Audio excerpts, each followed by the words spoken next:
Hello, YouTube. Give it a minute to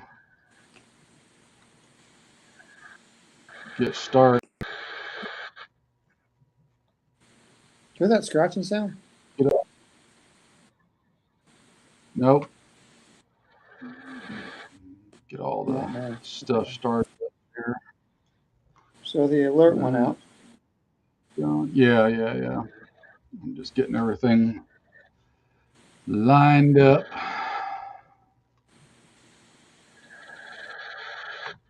We'll give it a minute for everybody to get in. Get on.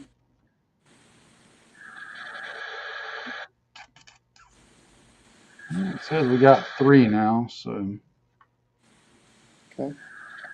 Mine doesn't show that. I guess you being an admin, it shows it on well, your no, end. I've got YouTube pulled up at another screen. I've got the stream actually Ah, playing another okay. screen, so I can flip over and see it real quick. Pulled up another screen. I've got the stream actually. Okay. I've got it now. Yeah, Got I just seven muted. open. Yeah, I Yep. just muted so you won't hear all that in the background. Give it another few minutes for everybody to join in. So Walt Browning's there. He's been here Yep. last time. Yeah, Walt's author of that book series that I told you about. That's really good. Yeah. We'll give it just another minute. Crystal. Let's Good evening, Jenna. Crystal.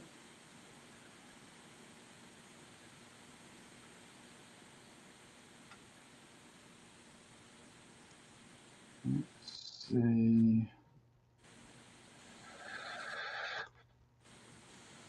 No, don't do that. Stop it. Work with me, computer. Okay. Anywho, all right.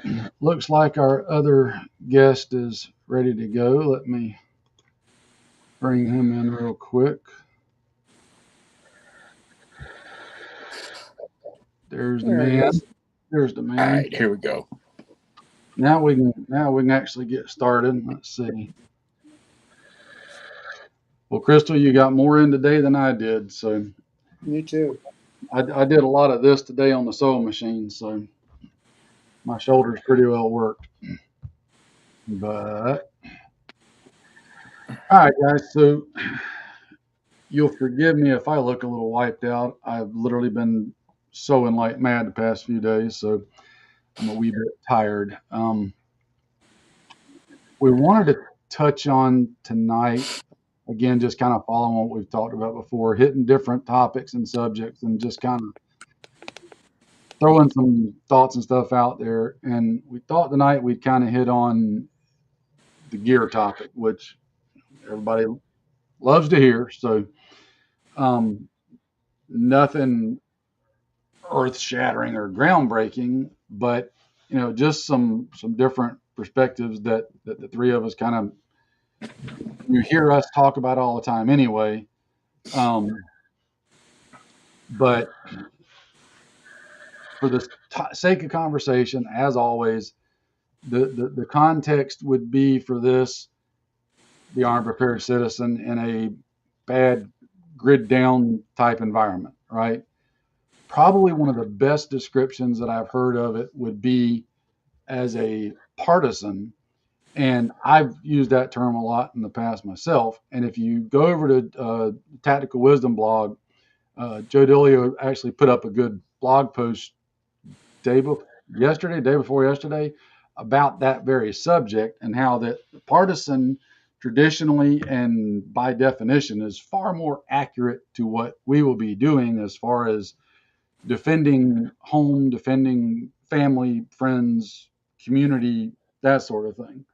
So thinking of it in that terms, that's where we're coming from talking about the gear. So not in a military context, not in a you know uh, militia context where you're fighting against another government or whatever. The person you're fighting against in this case may be irrelevant. It's more of what you're doing. Again, protecting your neighborhood, home, friends, that kind of general area. So um, keeping that context in mind, uh, I've put up a couple of videos on this a couple of years back. Noel's done a few on it. Um, Cousin Dick's done more than one on gear and such. And the bottom line up front is surprise, surprise, and this is going to sound odd, but bear with me. There are potentially a number of wrong answers, but there's not necessarily one right answer, if that makes sense. Mhm. So there are certain things that you'll want to avoid, but you still have to tailor everything for your situation and how you are going to be doing things in your environment. Um, so that said, there's multiple different ways you can go about gear. There's everything from brand new stuff to surplus stuff. You've got chest rigs, you've got LBE type setups, you've got hybrids in between. I mean, there's a plethora of options out there that you can go, and different ones work better in different ways in different environments. It's up to you to pick and find out which one works right for you. Personally, I like both. Um, they both have their place, both have their time and usage. Real quick, just to answer Brad Rad's question, that's our resident NSA person who's here to keep tabs on everybody. So he's got all his equipment up and running, and we'll be monitoring feeds from everybody. He is also the what was the proper terminology? The political officer to make sure that Yeah. all speeches within Yeah, party guidelines. yeah, You can't see my hands because they're shackled. yeah. Logging IP addresses right now. You can't have any wrong speech. All has to be newspeak. No thought crimes allowed. That's right. That's right. So anyway, um, of course, I am fully involved uh, with the gear side of it. So take it for what it's worth. You know, any of you watching, I kind of make gear for a living. Um, it's a thing, but I've long told y'all I want you to have good gear for your situation. If it's not mine, then get what works for you and what's good for you. So uh, I guess going off of that going forward, so think about what you're going to be doing and what environment you're going to be doing it in. How heavy of a loadout do you want to carry? That's kind of your first starting point, and then determining weather and clothing and everything else. Chest rigs are great for being fairly light and mobile, and they work good in vehicles and stuff. But you can be somewhat limited by how much you carry based on the weight, the bulk, etc. You can run into problems with chest rigs in like wintertime if you're up in areas that get very cold, sub-freezing temperatures, lots of snow and that sort of thing that requires lots of outer garments on. Then you got to start fitting a chest rig over all those garments, and that can sometimes be a bit of a pain depending on what you're running and how you're running it. So I'll let the other guys chime in a second. Me personally, like I said, I use both.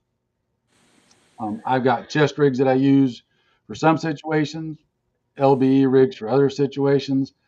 Um, Honestly, in the really, really, really hot weather down here in the summertime in the deep south, there is definitely some benefit to an LBE type rig that shifts everything off my chest and more down to my waist as far as heat and everything goes. When you get everything off your chest, it keeps the upper core a little bit cooler.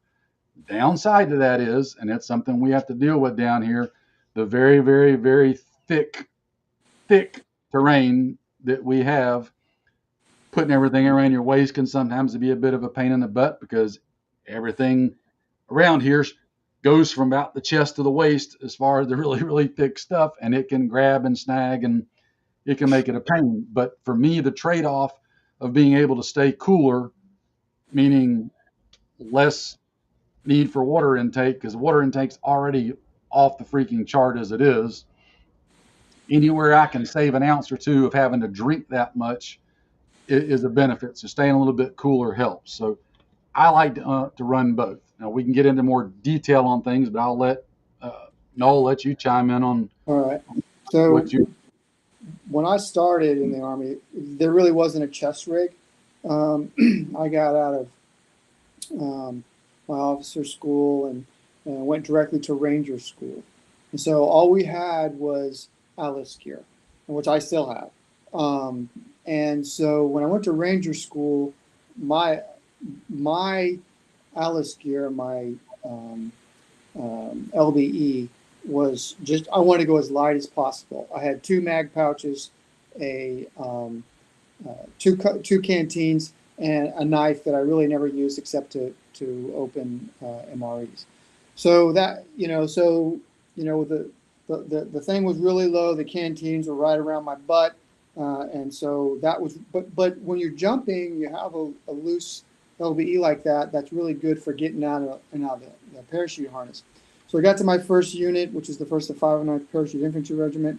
We were always in the field, and the field was thick as anything. I got tired of those things just catching on everything. So I pulled my LBE up very high. I noticed some of the other guys did too. And that's kind of where it stayed. And so it was all, the ammo pouches were all around the front. I had extra ammo pouches, everything in a butt pack. And that's where it stayed. And that's where my LBEs kind of stayed ever since. Actually, I didn't run a chest rig until I met you, John. You gave me some of the, I got me some of your chest rigs and try them out, which I really like. I modified some of them. I got a dangler, all kinds of stuff. And that's, good for like the partisan work right around, like if you have a area of operation, you got to, everything has hit the fan. You got your group right around the area. You got everything you need. And now the LBE comes back in if I was going to do a long movement or be out there for a while, so I could have more equipment on me. And even though there's evolution of LBEs, I mean, I always, maybe it's because I'm used to it. I've used it a lot, just the Alice gear. But I'm like you. If I am going back and forth between vehicles or whatever I'm doing, I'll go back and forth between both of them. And I have my placement of my ammo. It's essentially the same. It's right here in front, whether it's a chest rig or whether it's an LBE. So, and the butt pack, I do run a butt pack because you can put, well, if you run an Alice ruck, then you can put a little bit in there because it has that little separation between the frame. But if I have another ruck that's flat on my back, I just got a bag and I just throw it on the front right quick, and it's got other stuff, and I just just extra equipment. But in order to complete a mission without that, I've got everything I need with the extra pouches I use. So that's kind of my 2 cents. It kind of reflects what you were saying, John. So yeah, Dick, what you got? Well, echoing a lot of what y'all said already. There's 2 things that dictate which way I'm going to go, right? You got comfort and you got your operation. What the heck are you doing and when are you doing it? So if you're doing it in the dead of winter, you're going to have layers, right? Does a chest rig make much sense when you got to put it under a poncho? Probably not. Does a chest rig make much sense if you're going to be trapping all kinds of heat against your body? Probably not. But am I going to be sitting still, stationary in a DFP or riding around in a vehicle? Then maybe the chest rig makes a bit more sense. If I'm only taking a walk around the property, checking the fence line, chest rig might not be the worst idea. Now, for sustainment, for longer missions, for extended marching, you want that weight off your chest, off your shoulders as much as possible. Put it on your hips. That's where the butt pack comes in. Well, when I first started out, we had, just like we had the LC2 and Alice gear. We had, the pistol belt with the suspenders and all your ammo pouches and everything were on it. Later on, I was issued this here, Yeah, I got one. LBE 88, and that it wasn't bad. Don't get me wrong. They made it out of lightweight materials. It was plenty breathable. But again, even with that, if it got hot, you didn't want it on you. You had to unbuckle the front to air out. But you had that ability. Just like a split front chest rig, you got the ability to open it up and breathe a bit. But, ideally, you want to be able to move with the weight on your hips and your back as much as possible, because that's where you're anatomically best suited for it. Mm-hmm. Putting it on the chest, it's convenient because it's right there where you need it when the party favors start flying. But if you're just walking around and you don't expect to be in a bi-directional party favor exchange, then why do you need it all up in your workspace? You can put it everywhere else. That's my 2 cents on it. Do I have chest rigs? Yes. Do I use them? Yes. But there are situations where you're going to want to have it on your waist. Yeah. Right. And I think that's kind of, go ahead, Noel. And I think it's, John and I have had this conversation, and it's very important that you get what works for you. Don't go with what, the Gucci guys are doing. Go with what works for you, and go, with something that's quality. But, like I said, if I'm not wearing a chest rig, I'm wearing Alice gear because that's what works for me. It just does. And I've got it set up the way I want it. So if I show up somewhere and I'm a geek, then I'm a geek. But it works for me. I've got the padding right. I've got one of the inside belts that goes around it. So if I'm just wearing a t-shirt, I'm not getting pinched, so forth and so on. And the adjustment of it spends some time, whether it's a chest rig, LBE, LVE, whatever, spend some time to adjust it. My LBE is adjusted where when it starts to get weighty, it rides right on my hips. So Dick, like you were saying, you get it off your shoulders and get it on your hips, because that's where you can carry a lot of the weight, because extended times your shoulders are gonna be screaming. So yeah, you put all the weight on your shoulders and you start compressing your spine, it wears you out right quick. Yeah. You gotta preserve your body so that if there is a fight, you're ready for it. If you wear yourself out just getting from point to point, then you're going to be exhausted when you get there. And I set mine up, whether it's an LB, which is more important than the chest rig, because the chest rig's up higher. But having had very heavy rucksacks for taking them very long distances, I use the hip belt. Get that weight off my shoulders. I've had some really heavy rucks. That's probably why I have both my knees replaced. But, you want to set it up so that you can utilize everything that's going to benefit you. And Dick, you brought up a good point. Set it up for mission. There's the comfort level, but spend the time now. If you think you know what you might be doing, like John was touching on, what type of a scenario it's going to be, set it up. Look in the mirror, make sure that the back of the H harness isn't going to ride up on your neck when you go into the prone. You sit there for an hour, it's going to really hurt. So, spend the time, get it set up, and make sure that you can live with it day in and day out, because that might be the real situation. So, hey, Brent. What's going on, fellas? I didn't mean to cut off old brother Dick's face there. He's just going to have to squat down a little bit. Nobody's going to see it anyhow. So, I mean, that's something, and I'll let Brent chime in here in just a minute since he's just joining in. But, I mean, that's something, Noel, that you and I have talked about. People always get wound up about the weight and the comfort. Well, the weight and the comfort is a thing. However, you still need to have whatever you need to have to accomplish whatever it is you're trying to accomplish. Right. And it's going to weigh whatever it weighs. It is. So you got to get used to carrying it and being a little uncomfortable. And the only way to do that is to load the crap up and put it on and do stuff in it. So as you guys most know, Brent here has a wee bit of experience using gear in various situations. So most of his obviously come from, hey, careful with that thing now. That's dangerous. Don't just be waving it around everywhere.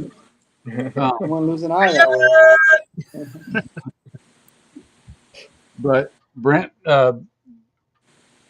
you heard the intro that I gave. I think, as far as context and everything goes, but for non big military use, like if you're not doing something with Uncle Sam and you had to do it on your own to take care of the farm or whatever, that's kind of the area that we're in. But throw your 3 cents in there. You can make it 5 cents if you want to. No, yeah, 100%. Armed prepared citizen. I would look at load bearing equipment. Why do I say that? Is because, if you're an armed prepared citizen and like I was fortunate enough, I got to visit John, and I'm not going to reveal John's secrets, but John's got a nice little operation going on, and think Walking Dead, right? Little communities and stuff, and everybody's doing daily chores and tasks, which involves physical and manual labor. All right. Well, you're not going to be walking out, fucking doing physical labor with your flat Kevlar on. So, having a load bearing equipment, which has your water on it and, your ammunition and your essentials and stuff like that, is a lot more easy to conduct those basic everyday chores than walking around with a goddamn flat Kevlar with, freaking combat load on your chest and, everything else, all the accoutrements involved with being an infantry marine or soldier in a combat zone. So, me personally, if I was in a armed prepared citizen situation where, let's say, shit hit the fan situation, I would absolutely look at some sort of load bearing equipment. And when I use the word load bearing equipment, I'm not just specifically talking Alice. Obviously, Alice has been around for a long time. It's tried and true. But there's a whole lot of options out there nowadays. Molly oriented gear that looks just like Alice, right? The reason we throw around Alice is because it's cheap, it's relatively available, and fucking anybody can go to a surplus store and get in the Alice game for. Well, and I think all four of us here have actually been issued and used Alice. So yeah. I still got mine and I use 100%. It. So. Absolutely. But no, I mean that's the thing. It's a good place to start and even stay at, depending on what you're doing. I think too many people can't separate in their heads what big Army and big Marine Corps do from what, as an armed citizen, what we're going to do. It's two different. There are similarities, but there's a whole lot of differences as well. I mean, the similarities might be narrowed to just, we might have to get in a fight and shoot at people that are trying to hurt us. That might be the only similarity as far as between the two. The rest of it might be completely different as far as what I'd want to carry as gear.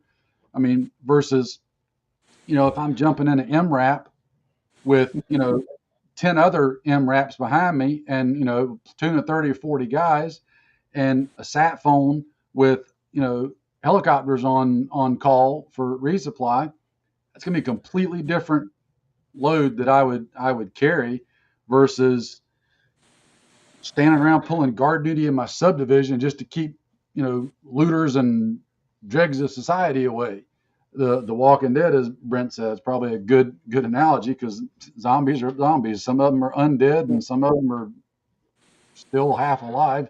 Some of them's hard to tell what they are. But And And and and, and if you're in a situation like that, you know, as time goes on, what you carry and why you carry it will evolve, because you'll figure out more and more what you do need and what you don't need.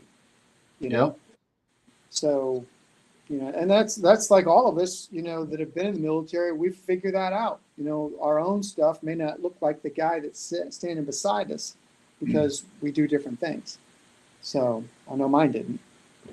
and don't everybody, this ain't me trying to get everybody to jump out of the stream and go check out my channel right now. But I explained a lot of this in the 2 videos I just posted today. And primarily explaining why you don't gotta mimic what you're seeing as far as like the media coverage of our troops overseas. Don't think that just because you see infantrymen with layers and layers of shit stacked up on their chest, that's where you all got to put it. They're doing that for a reason. yep. And their reason ain't the same as ours. So you're not going to be transported everywhere on the battlefield by an armored personnel carrier or an infantry fighting vehicle, or even a Humvee for that matter. Them guys will. Now, if you try sitting in one of them metal boxes on a little padded bench with your butt pack and your canteens all smushed up behind you, you're going to find out there ain't much room for your fart pillow on the chair. So that's why they moved everything up top, to get it off your butt so that you could sit down. But you don't got to do it that way. You do it whatever works best for what you're doing. If you're walking around and you don't need to sit down on a metal bench and get your head knocked around while drivers hitting potholes, then don't worry about that. You don't have to mimic and carbon copy what military is doing. And I'm just going to go ahead and say it out loud now and get it out of my system. You don't have to mimic what the flannel faction's telling you to do. Yeah. Just say. Well, right now, and we've all had this conversation, I believe. At least I know, John, you and I have, is that what's cool on YouTube right now and everywhere else is this CQB stuff, right? Which ain't what you're going to be doing, right? In that type of an environment, you're not even really going to be doing like infantry stuff. You're going to be doing, like you were saying earlier, John, more of a partisan, right? I mean, again, it depends on your area. Hey, if everything hits the fan and you've got a biker gang that's wreaking havoc around the area, well, maybe you might want to put a few more magazines in, right? As opposed to some place that hasn't seen another human being, since the whole disaster situation started. So it all depends on your environment, and that's going to dictate what you carry and how much you carry. Kind of. I don't know if that makes sense. No, well, I mean, just to piggyback. T. Yeah, Met T for sure. I mean, Chappie, thanks for the donation there, my brother. I appreciate that. So just piggybacking off of what you were saying.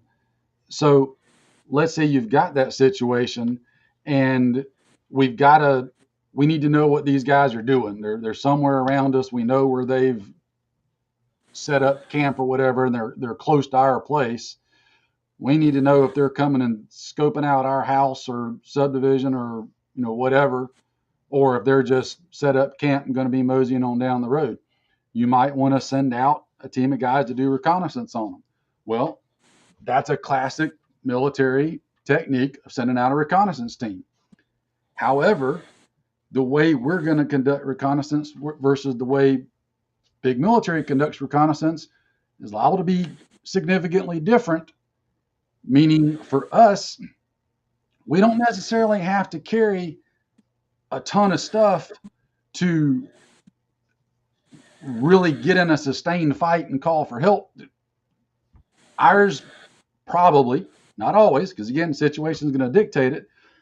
We send out a couple of guys to do reconnaissance on something. They might want to be just as nimble and light and fast as possible so they can be as sneaky as possible and try to stay hidden and out of sight. And if they do get spotted, like playing Nike just as fast as they can to get out of the area and not necessarily stay in a sustained fight. And I know guys will say, well, you can go through, 8 or 9 mags trying to break contact. As a larger military team, yes. But as a couple of guys doing recon, you shouldn't be spending that much time firing. You need to be moving, getting hidden, staying concealed, break contact, not necessarily by shooting, but literally running away. Like your amount of firing should be limited unless you've got a larger team in which you can move slower, which is going to dictate more fire. But irregardless, you've got to look at it from that standpoint of tailoring things to your situation and what you're doing. So the guys going out to do that little recon mission are going to probably load up a little bit differently than the guys sitting guard at the entrance to the subdivision, or the guys sit and watch over the gardens out back, or whatever. Met TC is going to be a big thing. And that don't mean that you can get away with a micro chest rig. I was wondering when you was going to bring that up. So we, guys, we've all been on like reconnaissance missions, so you can kind of think through the problem. Whereas, if you're on a reconnaissance mission, you're gonna, where the point is that you're going to observe whatever the target is. You'll have a rucksack or something. You'll drop it behind you. You'll cache it. Or you can have a bigger stash of ammunition that you can go back to if something happens. And like John said, if you feel that in order to get to that observation point, you've got to be fairly nimble and light, then that's where you can be light. But knowing that once that first, as Dick says, that party favor is flying, you need to get back to where the rest of your stuff is so you have more ammo. Things like that you can think through. If the situation and we'll throw out Met T, and all that kind of stuff, but kind of think through the situation to make your load lighter for action. So right, that's what we did. You still got to be able to carry all the gear you think you're going to need, and there ain't enough pockets on that micro chest rig for all that stuff. And your peanut butter and jelly sandwich that Mom made for you. Yeah. Okay. So I just want to throw another perk to a load bearing vest or load bearing equipment is just, if you need to plus up body armor, like, hey, we're sitting in the defense, we're sitting in this, this pillbox, manning our entry control point and stuff. Man, there ain't nothing that says you can't take your plate carrier, flak vest, or whatever the case may be, and it's slick, right? And your LBV can go on top of it. That's how we used to roll. That's how we did things, right? If you were digging a fighting hole, you take your flak and Kevlar off, you stage it, you put your LBV on, and you start digging your fighting hole. And then when you're done, put that shit back on and get in it and man the position. But if everything's attached to your equipment, you're wearing everything, man. You're wearing everything for every chore you do. So that's right. And because everything is still in the same place, you know what I mean? For muscle memory, when you're under stress, trying to reload or trying to get stuff. So, yeah. Right. Well, see, I think that's where a thing that I know Brent will probably agree with this. It's if guys can keep it in the right context in their minds, it's one of the things I do like about the stuff that he does at One Shepherd. As long as you understand that certain things that they're doing there is more from a military oriented point of view, but it will give you the opportunity, if you go there, to get out and use the gear in the field, get used to doing reconnaissance missions, patrol missions. You'll start seeing wow, you know what? When I go to do that recon mission, I might leave a bunch of this stuff back behind me and just take the bare essentials with me, or whatever the situation may dictate. Like Brent just said, having a modular setup where you can add or subtract to it as you need to, depending on the situation. It's one of the reasons why I can't stand when I see guys use plate carriers and everything is attached to the plate carrier, including their pack. They put these little small packs on the back of their plate carrier. Well, that's great. If I'm stacked up with you four guys and I've got, Dick in front of me and Brent behind me and Noel pulling up rear, if I need something out of the pack, I just turn around and tell Brent to grab it. If Dick needs something, I just turn around and, grab it for him. For a couple of guys doing exactly what Brent was just saying, if I need to get something out of there, I got to take everything off just to get something out of my pack. And now I have everything off of me. And Murphy's you law, hear the Velcro. Well, and Murphy's law dictates that that's the exact moment something's going to happen. Yeah. And it's also another argument for literally having water bottles and canteens versus water just on your back, because I can take that water bottle or canteen out and do stuff with it in addition to water on my back, but not as the sole purpose. So, keeping the gear modular in that regards. Here's y'all chime in and correct me if I'm wrong, or if you disagree, feel free. But one of the big problems, in addition to trying to copy big military, that I see guys doing is setting their gear up specifically to take a class or use on a range. And then think that the way they've got it set up just to take a 2-day class with, or how they've just got it set up to use on the range, is going to translate over into real world, fighting and missions and use. Hey, like I said, I admit to doing that. When I was in Ranger School, I set it up to go light because I didn't want to carry it. I just want to pass the course. I got to my unit in the 509, and man, things changed. I mean, I wore it different. I had more pouches. I had more gear, so forth and so on. So, yeah, don't set it up so that you pass that course or look good on the range. Like John said, set it up like you are going to be fighting with it.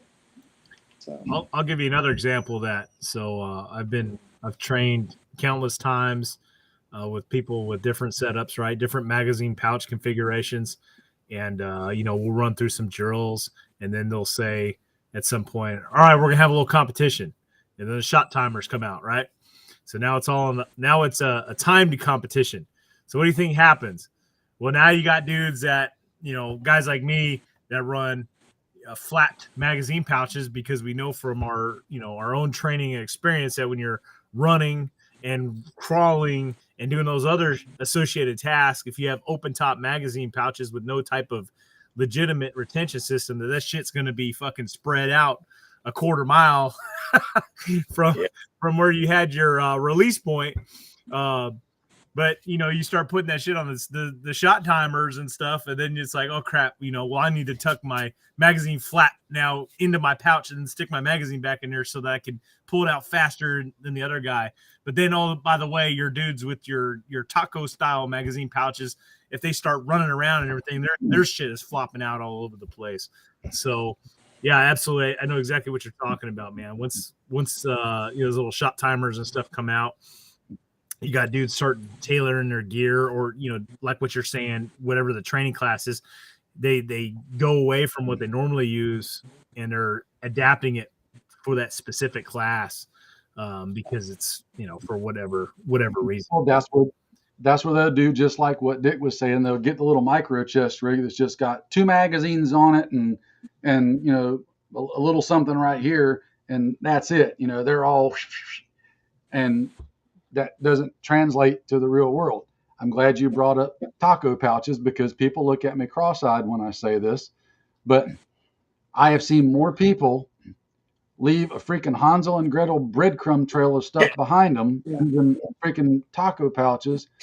And everybody swears up and down, oh no, I run with it all the time and it holds magazines and things just fine.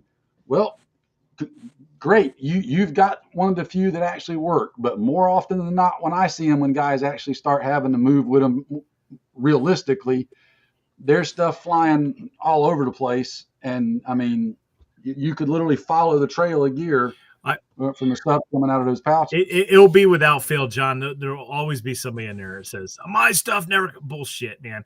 I've trained with some very competent dudes in flat range, and it doesn't get any more flatter than this.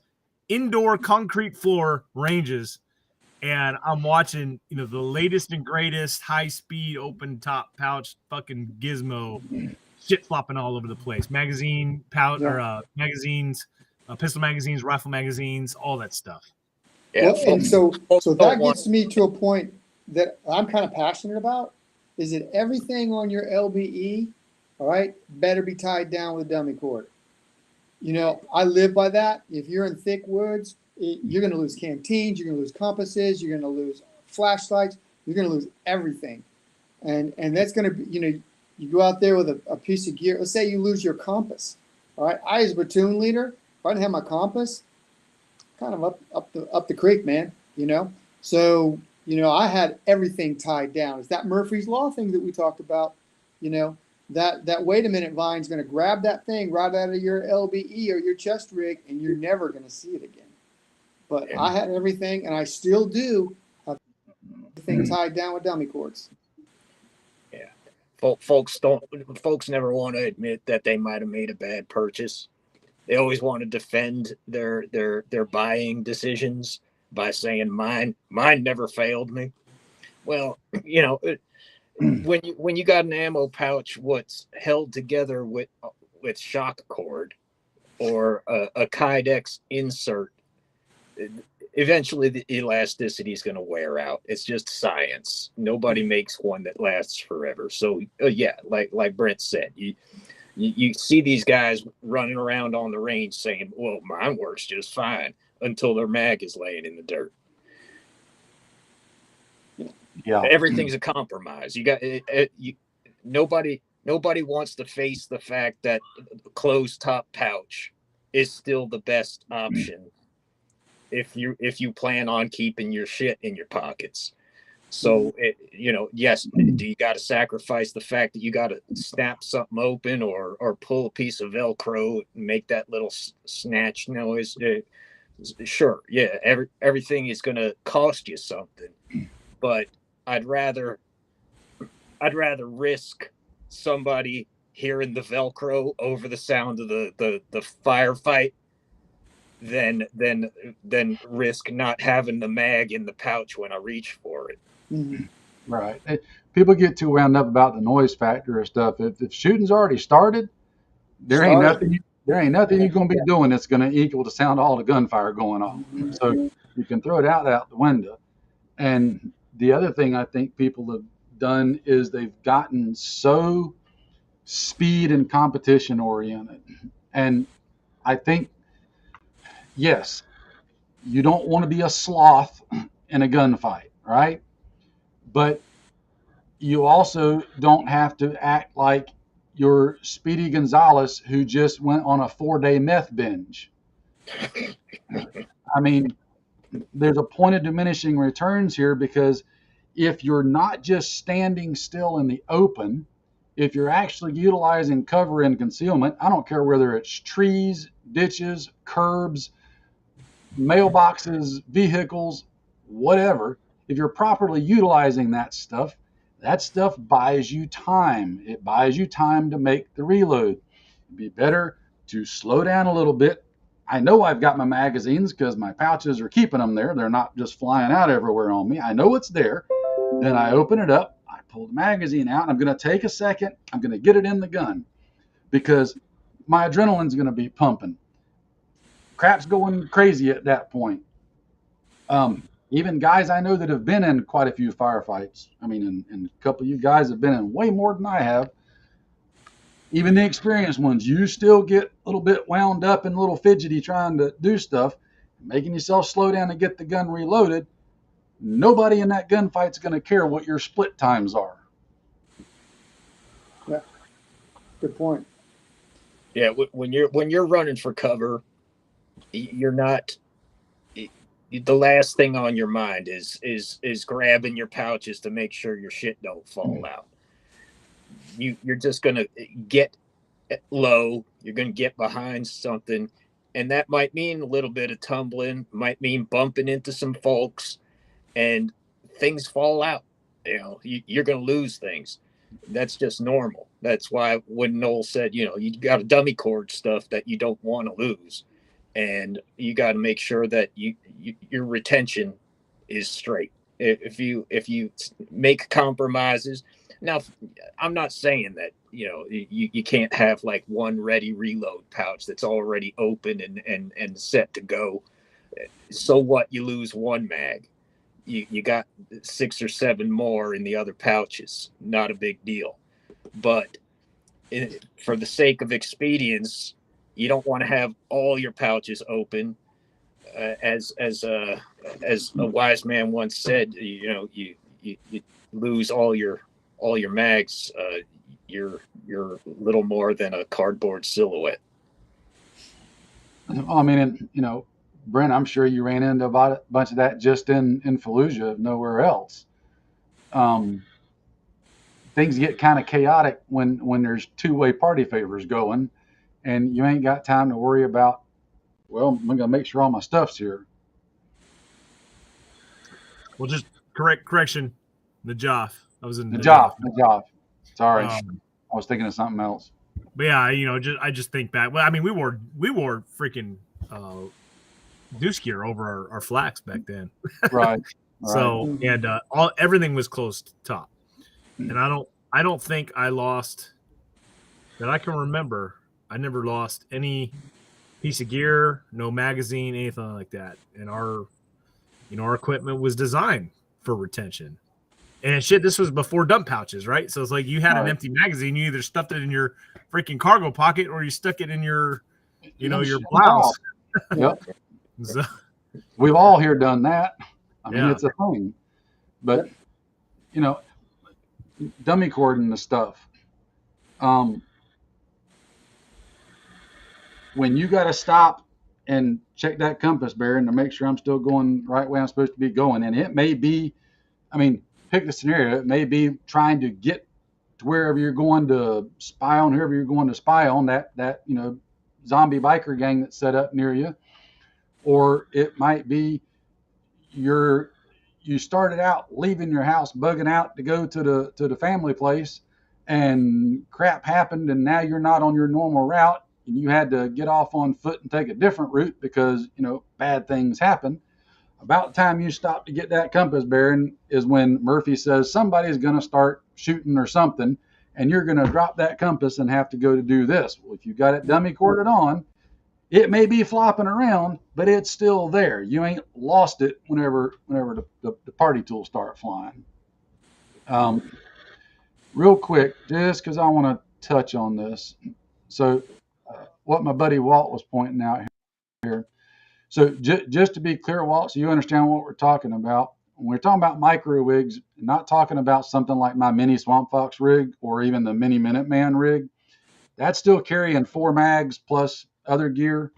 What good cousin Dick's talking about there and kind of what I'm talking about are these ones that's all the rage where it's literally got like 2 magazines and maybe a little GP pouch or something, or literally just a belt with like 2 pistol mags and 2 rifle mags and big open top things, and that's it. That's all somebody's running. That's kind of what we're talking about as far as that goes. Trying to see if there was any other comments real quick, but I need an Oompa Loompa that brings me beer. Me too. I don't think Brent would argue with you on that. Brent? You gotta give me another beer. That's what kids are good for, isn't it? Yeah, absolutely. That's what I trained mine for. Unfortunately, mine are all older now and left the house, so I got to get my own doggone beer. Yeah. I seen a couple folks in the comments defending their micro rigs. Look, I ain't saying that they don't serve a purpose. if you're working like covert security, or you're just you're walking around in your backyard and you don't expect to be in a fight, but you want to have your party tool with you, and you don't want anything on your you got a work belt on, and you're hanging, you got tools dangling off it. I'm not talking like the party tools. I'm talking like A hammer. get shit done tools. Yeah, you can't discount that the micro chest rig might be valuable in that instance. What I'm talking about is SHTF. The party has started. Don't go riding off into battle with 2 mags on your chest and 1 pistol mag on your belt and think you're set. No one's bringing you anymore. Yeah, that's all you're going to have. No one's bringing it. Contact. It's not going to be kicked off a helicopter. An MRAP's not going to show up. A Humvee's not going to show up. What you got is what you got. Yeah. So that's a great point. Here's an idea for a micro rig. I mean, like if you got a truck gun, a truck rifle, right? Maybe you keep it in, a rifle bag or whatever. Hey, put that little micro rig in there. And that way, if you have an active shooter situation where you got to grab your rifle, there you go. You got your 2 magazines to go with the one that goes in the gun already. Now you got 3 mags.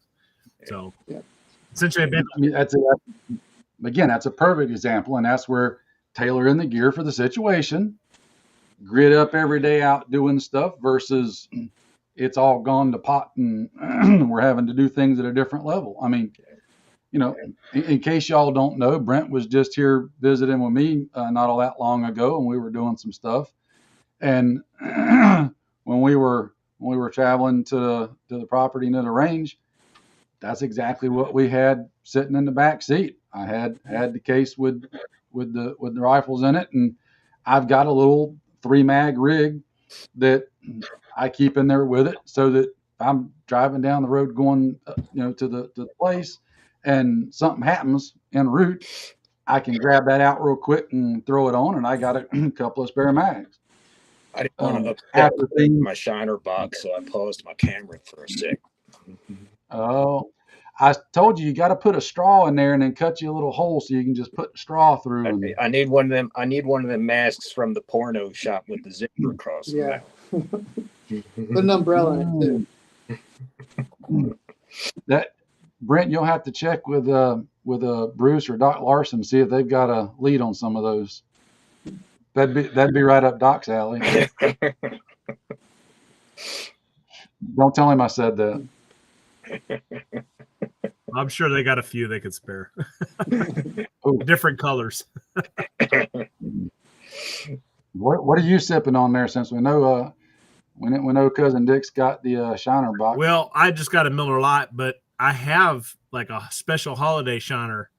It's just not opened, and I figured this would be easier for my daughter to grab. So yeah, I got some of my shiner Oktoberfest still put back in the fridge, but I haven't gotten the holiday one yet. Oh, you guys and your beer. I'm just not a beer drinker.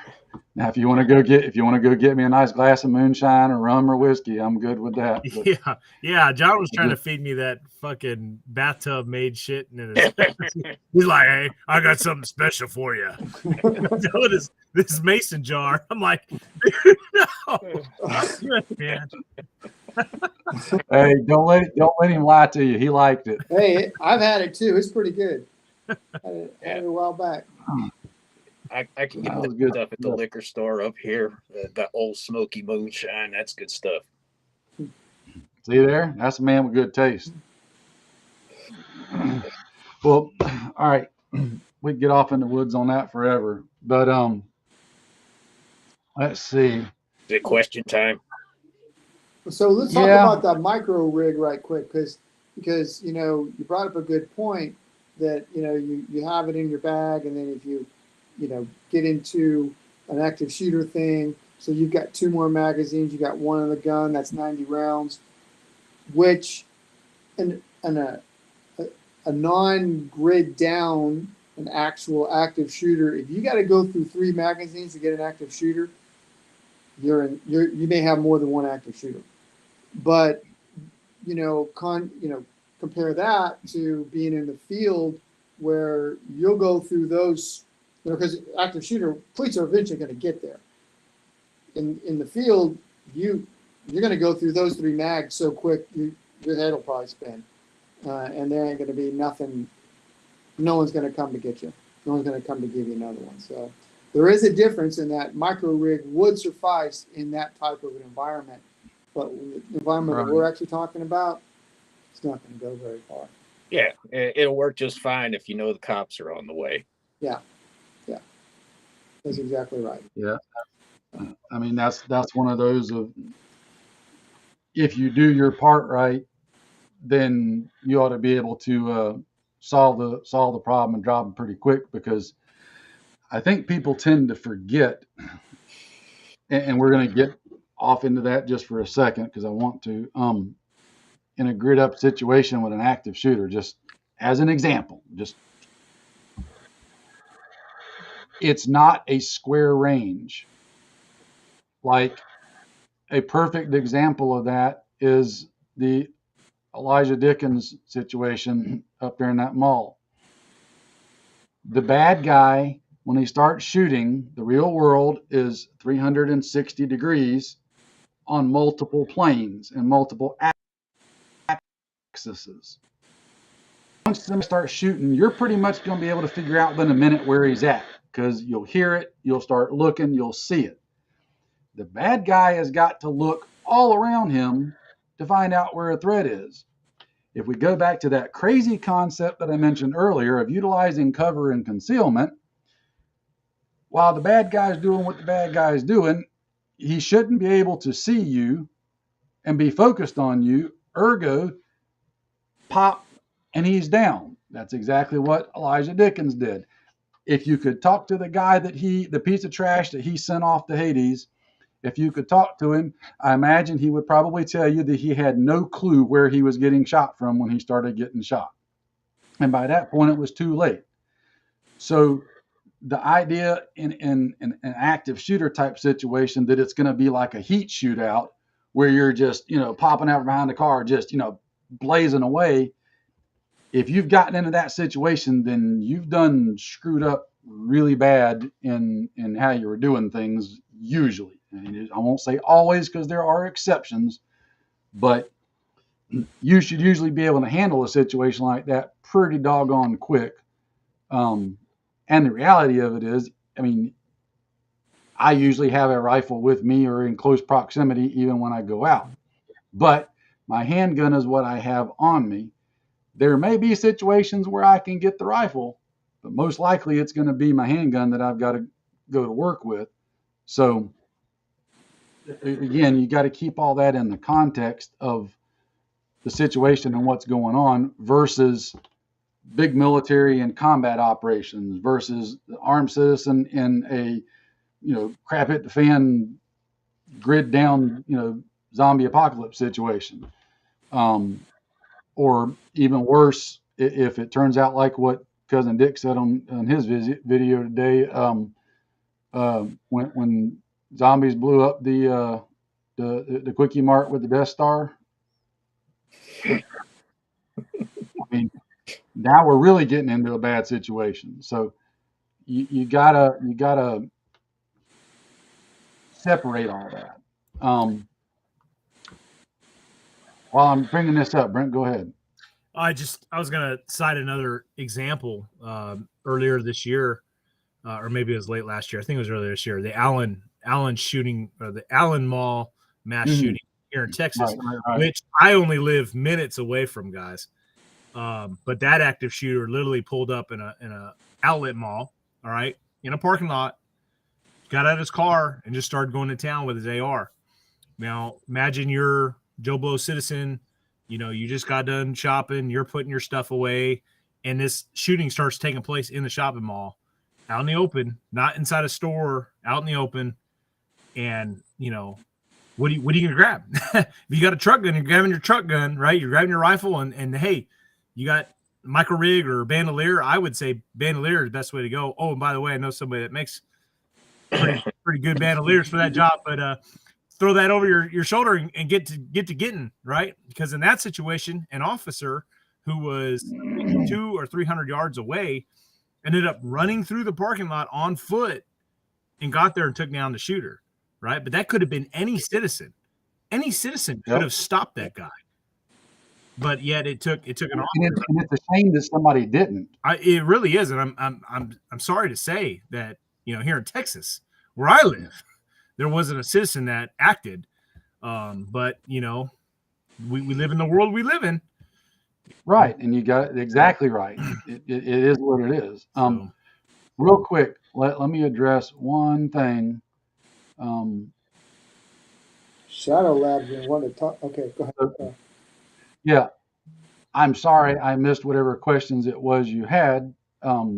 Not ignoring you, but understand we're doing a live stream for us to have a discussion and put stuff out there. I'm not monitoring the chat verbatim, and I'm not taking questions from the chat per se at the moment. So it's not that you're being ignored or anything else. Just honestly haven't been looking at it that close. So I don't know what your questions were. I would have to scroll back through and look. So we're not ignoring you guys in the chat. We glance over when I can, but just to make sure nobody feels like they're being slighted. There was one that I literally just saw pop up that I did want to touch on because I think it was a good one. Yeah, that's what I was looking at. So butt packs to me are an extraordinarily valuable piece of gear. And it's an absolute shame that pretty much everybody has quit making them.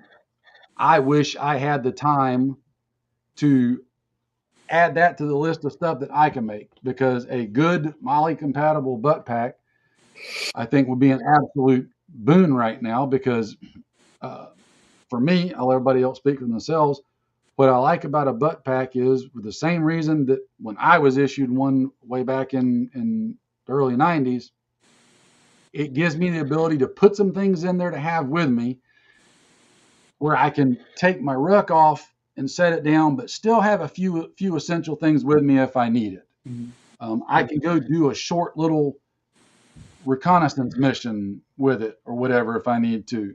There's little short duration things I can do, and a butt pack gives me that stuff to have with me that I don't have to keep my ruck with me all the time.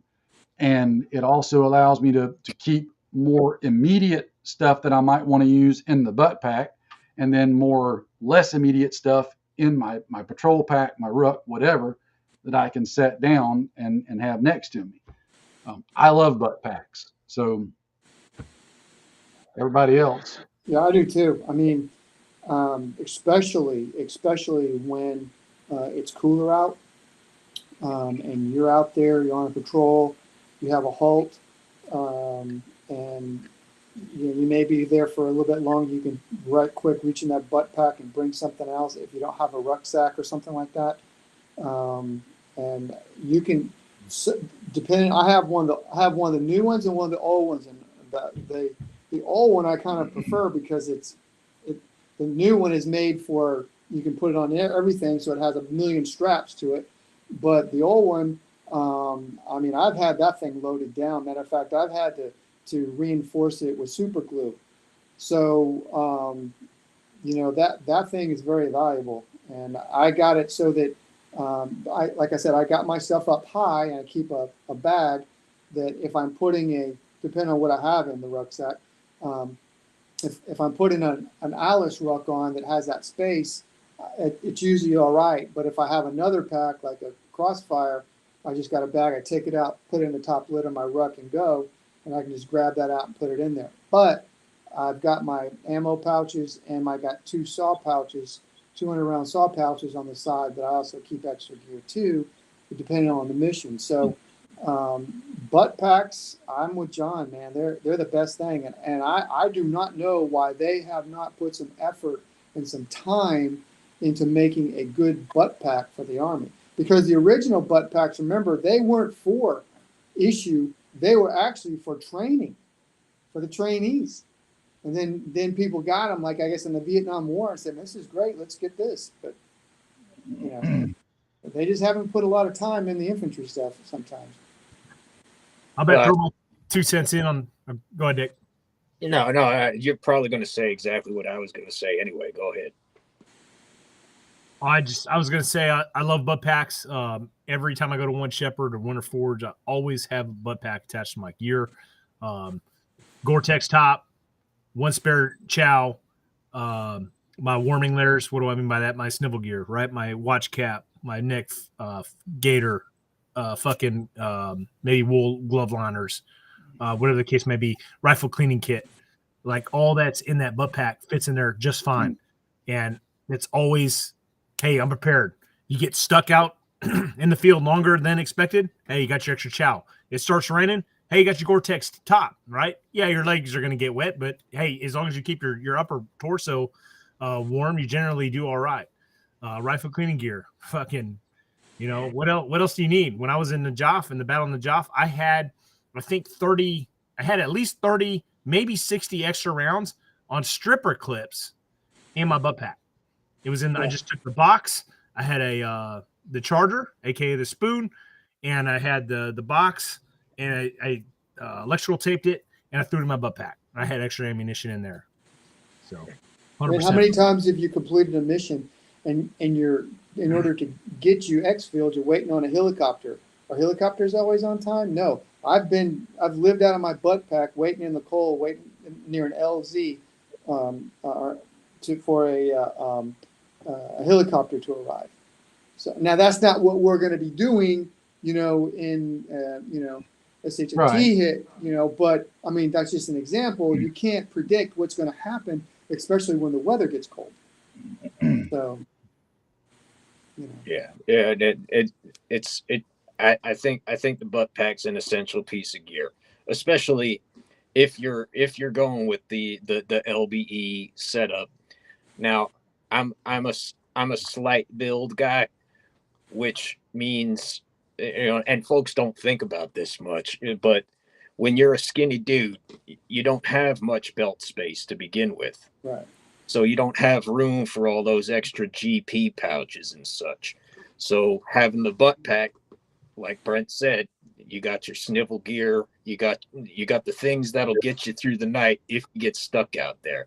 I saw somebody make a comment there in the chat. So the butt pack is your day pack and your backpack is your overnight pack. Well, not necessarily. Sometimes your butt pack becomes your overnight pack because you left your day pack in the rear when you had to move up into your forward operation area. So, it's if you got to drop your rug because you got to get motoring, then sometimes whatever you got in your cargo pockets, what they call that line gear, right?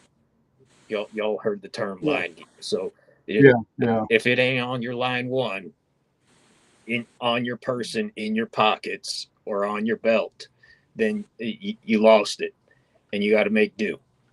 So that's my 2 cents. I'll say this too with the butt pack, and this is absolutely just a tertiary benefit, right? When you sit down and you like prop down and you're against a tree, like that butt pack creates a nice little like lumbar arch for your back. Yeah, it's like a field expedient like chair. So, It don't do you much good if you're sitting on that metal box they call a seat in the Humvees, though. No, right? No, not at all. But that's the difference of vehicle operations versus foot operations versus whatever. And another example of that, like for us, would be, okay, let's say you sent a 2-man team out to do a recon on something, and they found a spot that was going to be their ORP or RON, whatever. They drop their packs there, whether it's just an overnight patrol pack or if they think they might have to be out for a couple of days watching something, an actual bigger ruck. They drop that. then move to do whatever they're going to do with the pekin. Well, for whatever reason, something happens, and party favors start flying at them. They got to get up and leave the party in a hurry. If they ain't got time to stop and grab the packs on the way, they can get back to a safe location, and they might have to call back to Freddie at the house. Hey, grab the four-wheeler and come get us. We got to get out of here in a hurry. Well, that might take them a little bit to do. So you got stuff in the butt pack to hold you over since you couldn't grab your other pack on the way out, as a small example. Yeah. Yep. I was trying to look real quick to see if I could find the Spiritus butt pack, but I don't immediately see it on their website. I want to address Brandon James' comment real quick. He said, strongly considering PLCE Brit gear, just trying to find something better than Alice mag pouches for a belt kit. Hey man, Crossfire just put out a web gear, saw it on their website. It's not cheap, but check it out. It's strongly based off of that British PLCE. Sure, you can probably get some surplus British gear, but if you're looking for like newer, upgraded model of that same type of equipment, check out the Crossfire setup. So, yeah, just a little sneak peek on that. I should have some stuff coming out on that one specifically soon, and I think Brent, you probably will as well at some point. I had the pleasure of having some minor input on that, and I say minor just because the person that designed it is a good friend, and he bounced some questions off of me whenever he was designing it for him. So I think that's going to be a really good option. Again, it's not going to be super cheap, but at the same time, I've sat down and priced it out. And if you bought all the individual components on your own from like 2 or 3 different places and did the same setup as what they're selling, you're going to come in about the same, if not a little more than what they're selling it for, and probably not have quite as many features. So we'll get more into that as we go. Yeah, what the Diz rig is what we're talking about there. Diz is actually a buddy of mine. That's who taught me how to sew. So we'll get more out on that here real soon. I think me and Brent both are going to be putting some stuff out on that. Is that what they call it, the Diz rig? Yeah. On the website, they've got it as the DZ rig. They just made it short for Diz. Gotcha. You know, it's funny. At the SEER challenge, one of the competitors, Pathfinder Preparedness or something like that. Yeah. A British guy from the UK. He had one.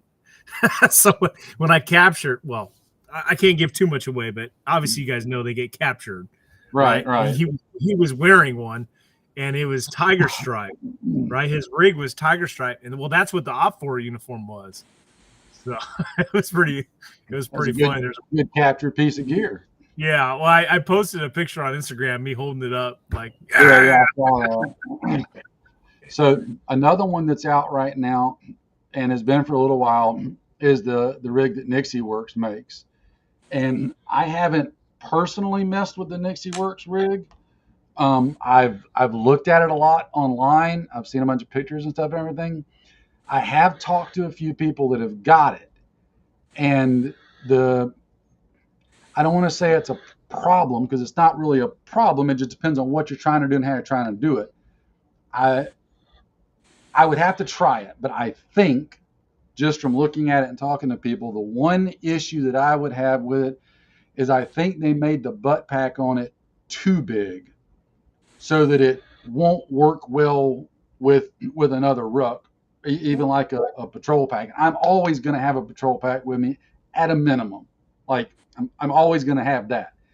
So that's why I like a smallish, or not small, smaller than what they make butt pack on there.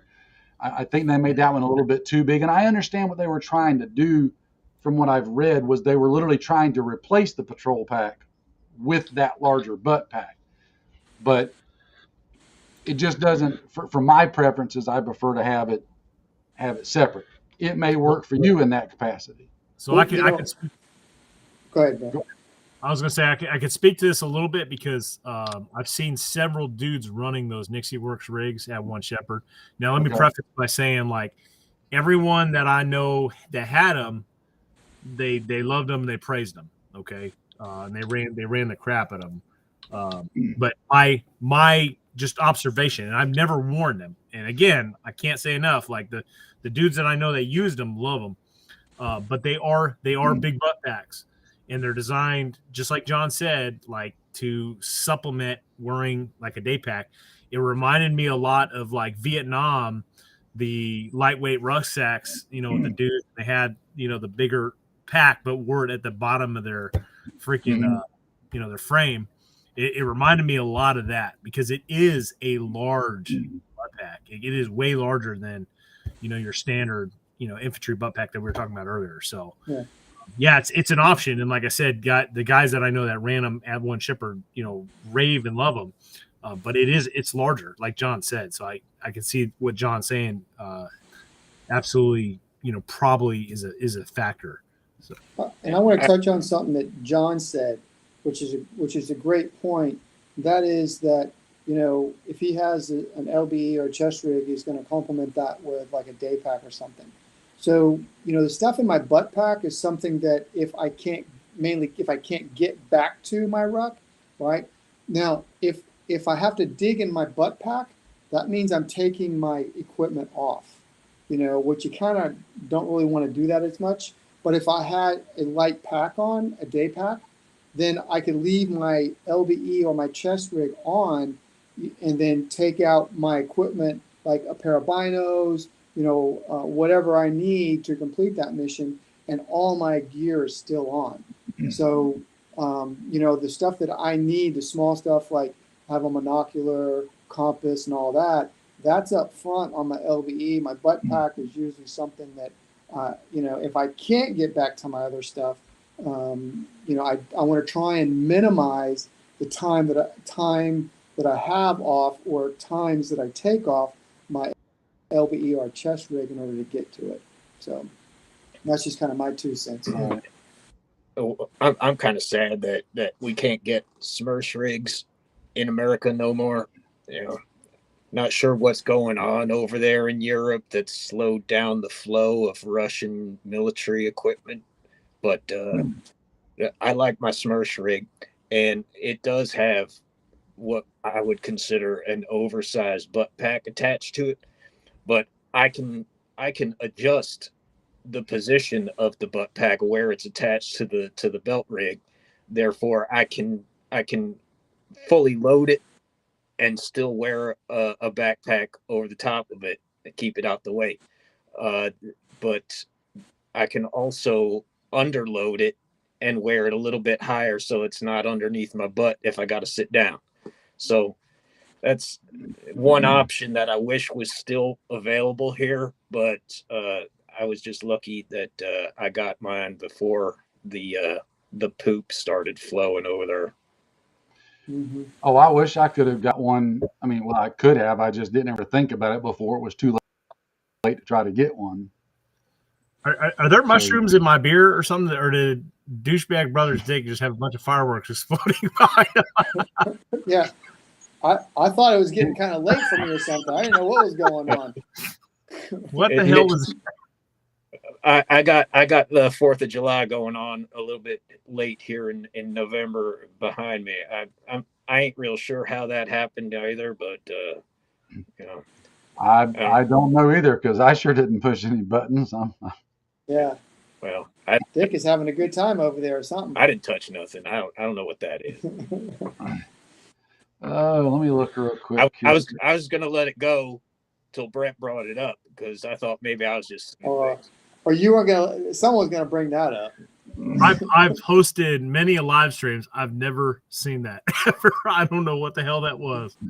Yeah, I don't either. I have, because Brent, you and I both use the same thing, and I've never found that setting or control anywhere. So it's probably just the NSA screwing with us. Probably. yeah. I mentioned Russia, and yeah, the NSA must have set off the red flags, and the NSA started paying attention. That was, you know what, you might be onto something, because it was right about the time you started talking about Russia that it popped off. Yeah. So It's a glitch in the matrix. Mm-hmm. yeah. So touching on what you said a while ago, Dick, to DJ in the chat, dude, I've actually been kind of keeping my eyes and ears out of some place to refer you to see if somebody can tackle what you got, and I literally don't know anywhere to send you right now. I'm not even in a position to even remotely think about taking on anything new.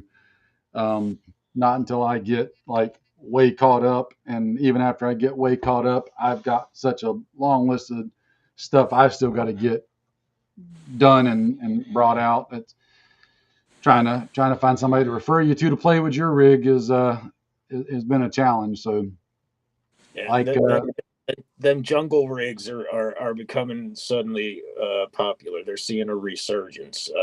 They're a niche market. There's, you know, I I personally like the ability to plus up an LBE by adding maybe a placard to it, and I've done that. I had a video about it way back. It might still be on the intertubes there.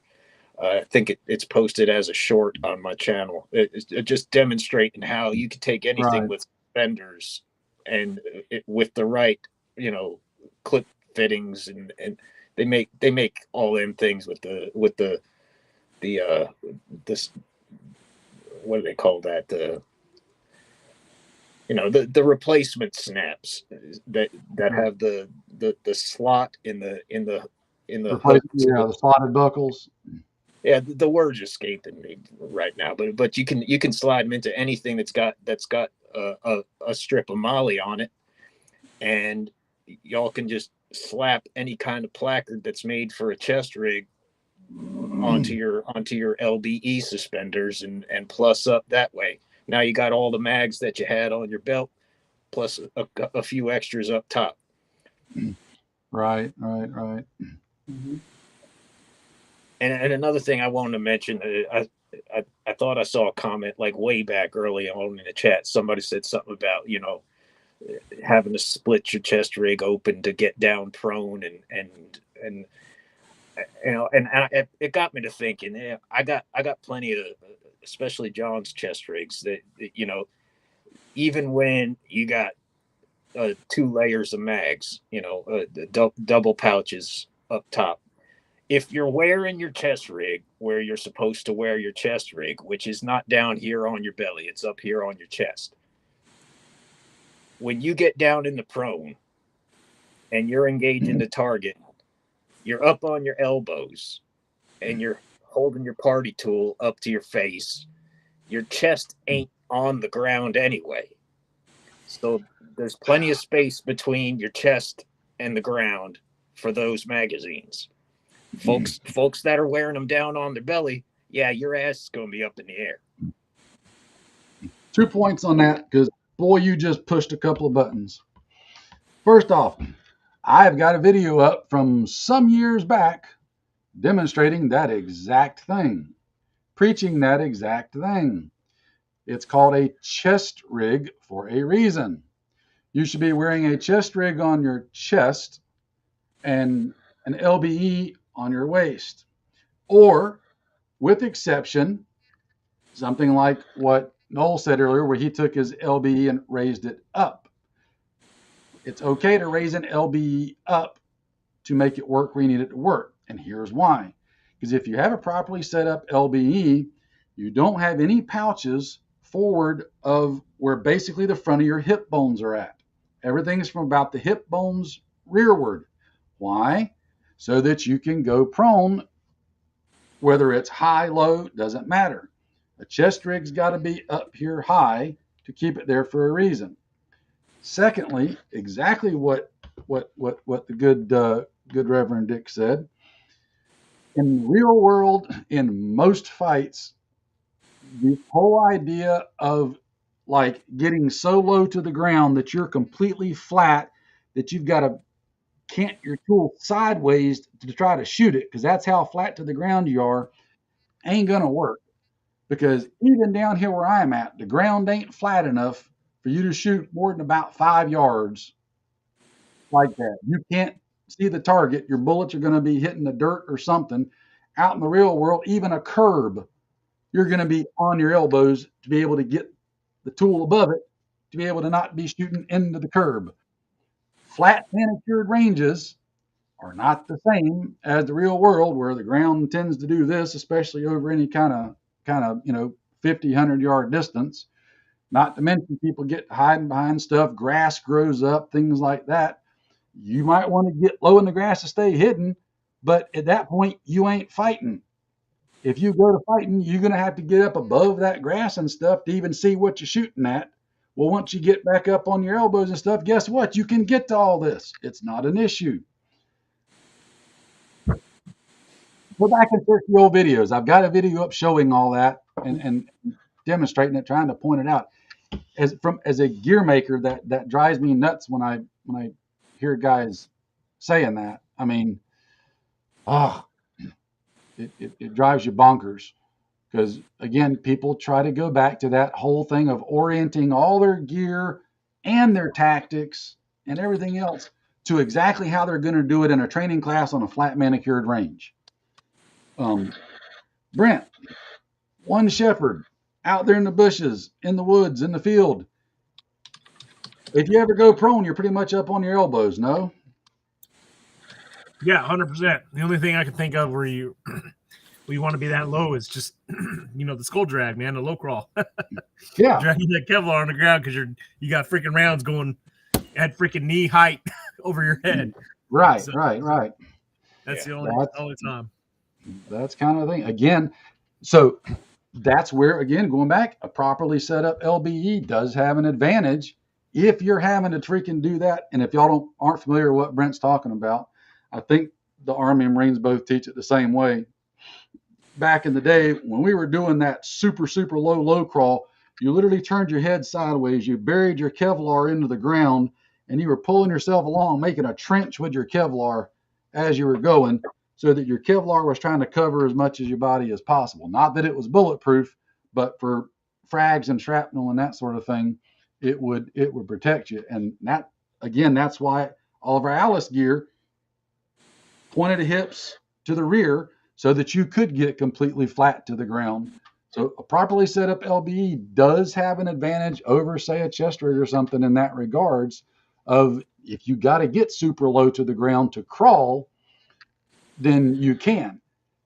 But that's not the same. When you go time to shoot, you got to get back up on your elbows to be able to shoot 95+% of the time, just because the terrain won't allow you to stay in that low of a low. Think of it this way. If that low crawl that you're doing is low enough to keep bullets from hitting you, then that means it's low enough that you can't see or shoot the bad guy, because he can't see or shoot you. Yeah, I mean, in modern context, as a a partisan or armed prepared citizen, if you are doing the dig dug low crawl towards the incoming fire, you might want to rethink your strategy. Now, it's one thing if you're assaulting a beach, and you got ships behind you bombarding the enemy, but it's another thing entirely if you're digging your own trench with your helmet when in an SHTF situation, when you can't call in an evac. I probably need to find a good big tree. Yeah. Yeah. At that point, you need to be behind cover and trying to figure out how you're going to extricate yourself from this situation, because you done got into to a bad one. It's time to leave that party because it ain't one that you want to have any part of at that point. Exactly. Well, you already answered that in the chat. I mean, Alice gear upgraded for suspenders. I mean, really, dude, take your pick. I mean, any of the decent ones on the market. Some time back, I put together a rig for a friend and used one of the Condor H harnesses, and it worked actually really well. I made a couple little modifications to it for him. That was some time back, though. I should have documented that at least on paper when I did it, and I didn't. But there's, if you look for it, there's upgraded like Alice suspenders that are the H style, right? So like M56 Vietnam era was H style, and then the Alice was the Y straps, right? Which is just one strap and then goes down to two. I always preferred two straps. There's upgraded aftermarket H straps still, and the padding on the shoulders is a lot thicker than the USGI stuff. So it's out there, and it's actually relatively cheap. And I've used the semesters where I used Alice gear, and I do. It was good stuff. I used the this was a 40 millimeter grenade vest. I took the H harness off. It's just like the first generation or second generation LBV, and I put it on. And man, this thing is awesome because you can, when you put your ruck on, you know, these straps here, all right, you put your ruck sack straps there, so it's all in line, and I really like it. I go with this. This is, you know, kind of older stuff, but I love it. So that's what I go with. My point is that no matter what it is, if it fits your body and you're comfortable and you use it, you got to use it and go with it. Whether it's a Condor, whether it's an old GI stuff, whether it's, the Y harness there that John's got, you know, go with it. Don't worry about what people think, because when everything hits the fan, the only one that's really going to care is you, you know. So that's the Y harness that referring to for anybody that doesn't understand. You just got the single strap coming down and then it Ys off into two. And I can tell you this particular rig right here, I have had that since I was in, and that was a long time ago. Yep. So yeah, I mean, it's I got some of my original stuff too, 40 years ago. So Isn't it funny? Like Alice shit is, you know, from late 70s to early 2000s, and you can pull any one of it out and it's still, most of it serviceable condition. It's bomb proof, right? Think Alice packs.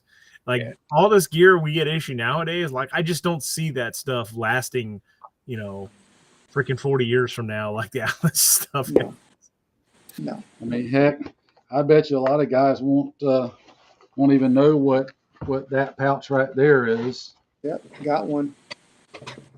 Yep, lived on my rucksack. Yeah, they over-engineered that stuff back then because they knew it was going to war. Yeah, it's good stuff. Stuff they give the kids these days is designed to only last until the contract is up with the production run, and then they're gonna sell it to some other bidder. That's how it works. Yeah. On that note, man, I was doing a couple years ago. I was doing a uniform video, Marine infantryman uniform video, and I pulled out my Kevlar that I had from OIF 2004, and the goggles on there. I was just maneuvering because they had like kind of fallen back. I was just pushing them back on the head, and the polymer plastic on my goggles snapped, and I was so pissed, right? Because these are the ones I went to war with, right? It's a memento. And I'm like thinking, like, dude, I got fucking sun, wind, dust goggles from Vietnam in my house that would never do that.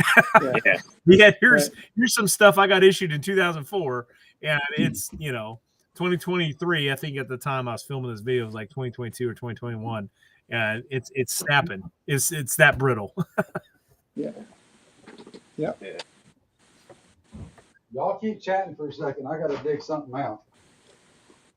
Yeah, I got one of them, Dick. Yeah, this thing here. Yeah. That thing, I literally snapped 4 mounts off of this thing during its service life, and it still ain't coming off there, and anything I put on there still locks in. So I mean, they don't make them like that no more. They, the stuff they're giving the kids now, it's junk.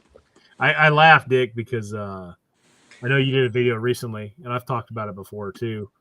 But I'm looking at your MVG mount, and like that's how we used to do it, right? You have the little anchor in the back, and it's like daytime. You take all that shit off, right? The MVG plate, everything, and it goes in your MVG pouch.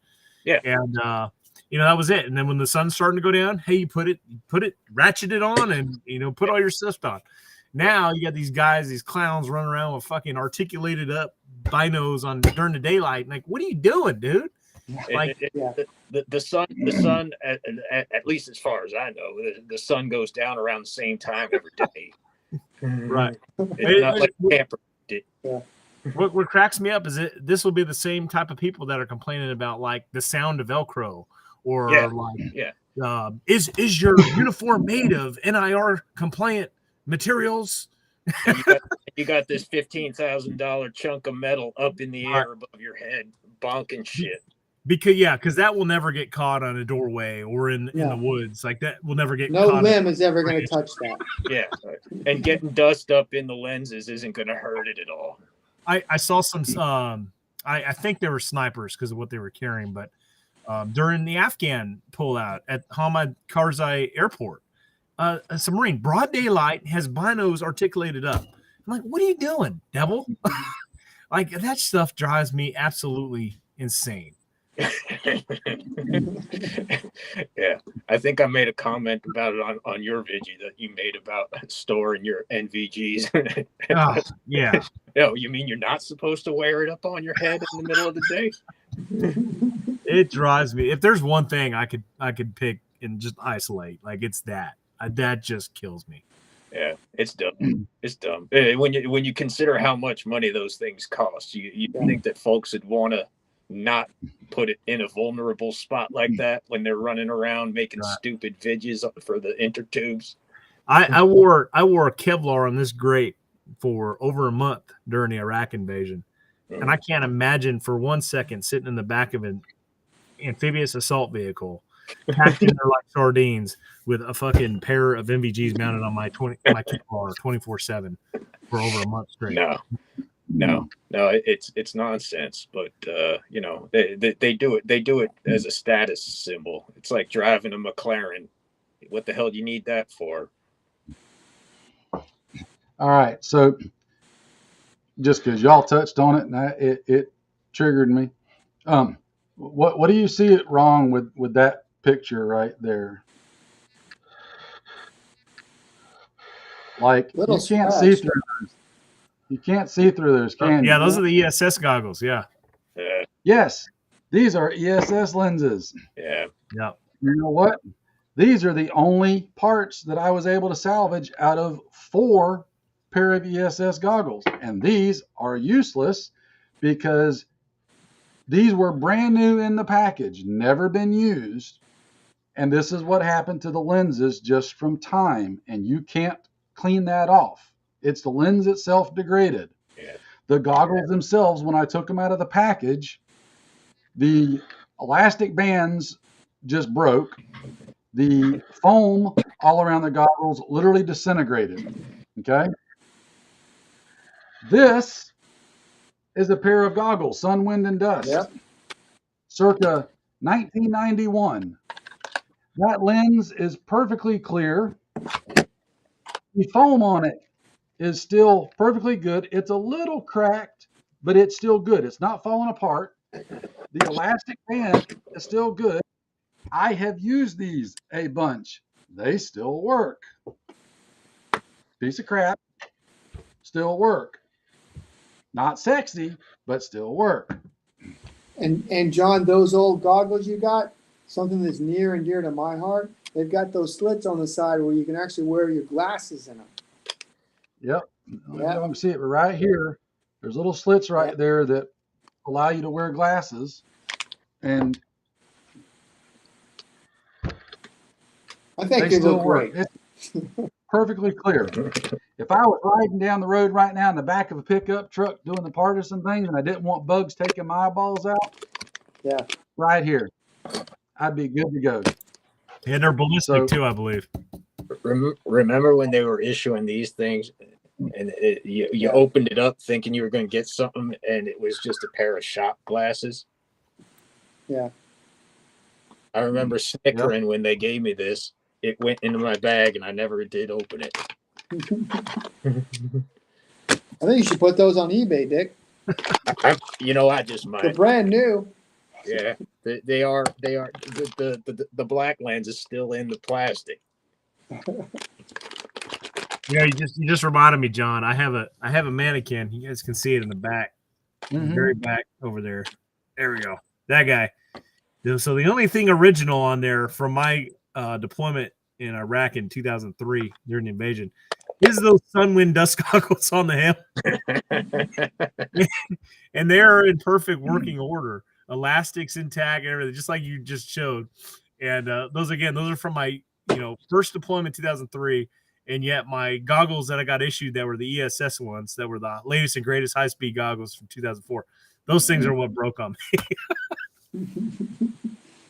All right. I know we've been talking about gear, but this is another point of contention for me. So we're gonna touch on it real quick. All right. Again, considering the armed prepared citizen role, yada yada. Guys, you got to understand something about ballistic helmets. Ballistic helmets, for the most part, there are exceptions, but generally speaking, they are not intended, nor do they stop rifle bullets. They will occasionally stop a glancing ricochet or something like that at the angles right, yada yada, but that's not what they're designed to do. They are designed to stop fragmentation from artillery, hand grenades, that sort of thing. When you're down in a fighting position and part of your noggin's poked up and there's shrapnel flying in all kind of different directions. It's only been in modern times that we've decided, hey, we can mount NVGs and stuff on top of them. Here's the thing. I'm only going to speak for me, but as an armed prepared citizen, I'm not overly concerned about artillery and fragmentation and all that kind of stuff and grenades. Do I have them? Yes. I've got I've got one of my old Kevlars, but I've also got a newer Mitch helmet. If I need to mount NVGs, my NVGs are going on my really, really lightweight plastic bump helmet because it doesn't weigh anything. If I had to get in a vehicle and go somewhere and we were doing an actual, convoy type thing and I was worried about getting ambushed and maybe wrecking or whatever, I would be wearing the bump helmet. Not a ballistic one, but just a plastic one. Because it's going to offer me the same level of noggin protection of bumping into stuff. It'll let me mount my NVGs on it and I can take them on and off. But what it doesn't do is make my neck start new words to call me that would make a sailor blush. Now, I know some of you young studs that are in your 20s and such, you've got no problem throwing on a ballistic helmet and the nods on top and a counterweight in the back and a battery pack and another 14 pounds worth of stuff. But I'm going to tell you, once you start getting up in years and you start getting some disc degradation in your vertebrae and neck, and you take a couple of neck injuries, you will decide really fast that having a lot of weight shoved on top of your noggin for long periods of time is not something that you want to participate in, especially given the threat and risk therein. So for me personally, having one, yes. If I needed to, if I had need for one, I would have it available to use. but I am not sticking one on and wearing it. I'm darn sure not going to wear it on patrol where I'm working. I'm not going to wear it while I'm in the vehicle. I wear a plastic bump helmet. Probably about the only time would be if I were sitting in as Brent mentioned earlier, a defensive position where I had some protection and stuff around me and I was otherwise potentially a static target and things could hit what I was in and around and maybe ricochet, bounce around, fragment, that sort of thing. Might wear it for that. But I'm already going to tell you I ain't going to wear it for long periods of time because my neck will not do it. It is too painful and too uncomfortable. So again, I understand for the young 20-something flannel faction, it's great to get on there and do the YouTube videos and run around with the ballistic hard hat on all the time. But for me, that ain't reality, and it's not something that I'm going to do. So I will get off my soapbox now and let the rest of you fine gentlemen throw your 2 cents worth in. And Dick, you can go first. It's like you said, it's made to stop fragments. If you're engaged with folks what got fragmenting airburst munitions, you done screwed up. That's all I'm going to say about that. You know, if you're in that kind of fight, you're doing it wrong. Yeah, you got bigger problems than protecting your top of your head. I'm gonna throw this out there because I know somebody's just itching to type this. So like the ECH, the Enhanced Combat Helmet, I think it'll stop 7.62 by 39. And maybe some 5.56. But even so, if you take a round from one of those, dude, you're gonna be knocked unconscious. Yeah, may even break your neck. You're having a really bad day. But even so, like look what's going on nowadays. You know, everybody wants electronic ear protection, right? So you got these big old muffs that are ran on batteries, right? Good luck having a solid resupply of batteries as an armed prepared citizen in a shit hit this fan situations, right? And then they're adding all these rails and fucking wires and wood, fucking transformer shit on their helmet so that they can contort and manipulate all these earmuffs and all this crap. And again, I'm thinking about being at John's place, running through his swamp with all these vines. I'm thinking about one shepherd. I'm thinking of in West Virginia and freaking Missouri woods. I'm thinking about up in the mountains in Northern California where I just was for the Share Challenge. Like every environment I've been in, there are vines and branches and all this stuff that just loves to grab those things as you're running and like so I'm concerned about with modern designs of Kevlar helmets because of the cool factor, right? And everybody says, oh yeah, you need the electronic earmuff, save your hearing and all this other stuff. Yeah, I get it, guys, I get it, but all that stuff runs on batteries, right? All this stuff that we're adding to the helmet, wires and all this shit, extra stuff that's going to grab onto stuff. It's not like something that gets a branch catches that, and I mean it's going to grab your head as you're running and it's going to pull you back. So and then we're designing our Kevlar helmets to accommodate these earmuffs. Now we're sacrificing all this stuff, right? All this stuff that used to be protected by your standard K-Pot Kevlar helmet, PASB Kevlar helmet, is now all exposed. Those earmuffs are not ballistic rated. They're not going to protect you from fragmentation or small arms fire like your Kevlar helmet will, right? So you're literally got a skull cap is what you have with these new design helmets. So I'm not telling people to run without any type of ear pro. Somehow I went through 3 combat tours without hearing protection. Call me crazy. What do you know? But I'm just saying, I get it. I get the reason people want hearing protection, but it runs on batteries. It runs on batteries, and the other thing that's dirty little secret that nobody likes to talk about, all the fancy electronic stuff, again, works great on a square range where you're just listening to the instructor talk and listening to other guys on the line, and it doesn't matter where they're at. You're just listening to instruction. But when you get out in the real world, those electronic ear pro, yeah, you can hear everything, but you have zero sense of direction. You cannot tell where that noise that you just heard is coming from. You got to take them off to figure out where did that come from? Because of the way it amplifies the sound and directs it, you have no directional ability with standard electronic ear pro. Another thing I want to throw out is like, I look at, and again, I know we're talking about armed prepared citizen, but I read what the previous commandant said, General Berger, about Marines being self-resistant or self-resilient and stuff on these islands, right? If we fight China, Marines are going to take islands. It's the way it is. It's a fight in the Pacific. Supply lines are going to be contested. There's no guarantee that supplies are going to make it up to frontline Marines, right? So we're talking about Marines being able to forage for food and stuff like that. But then I'm also seeing like the modernization of Marines.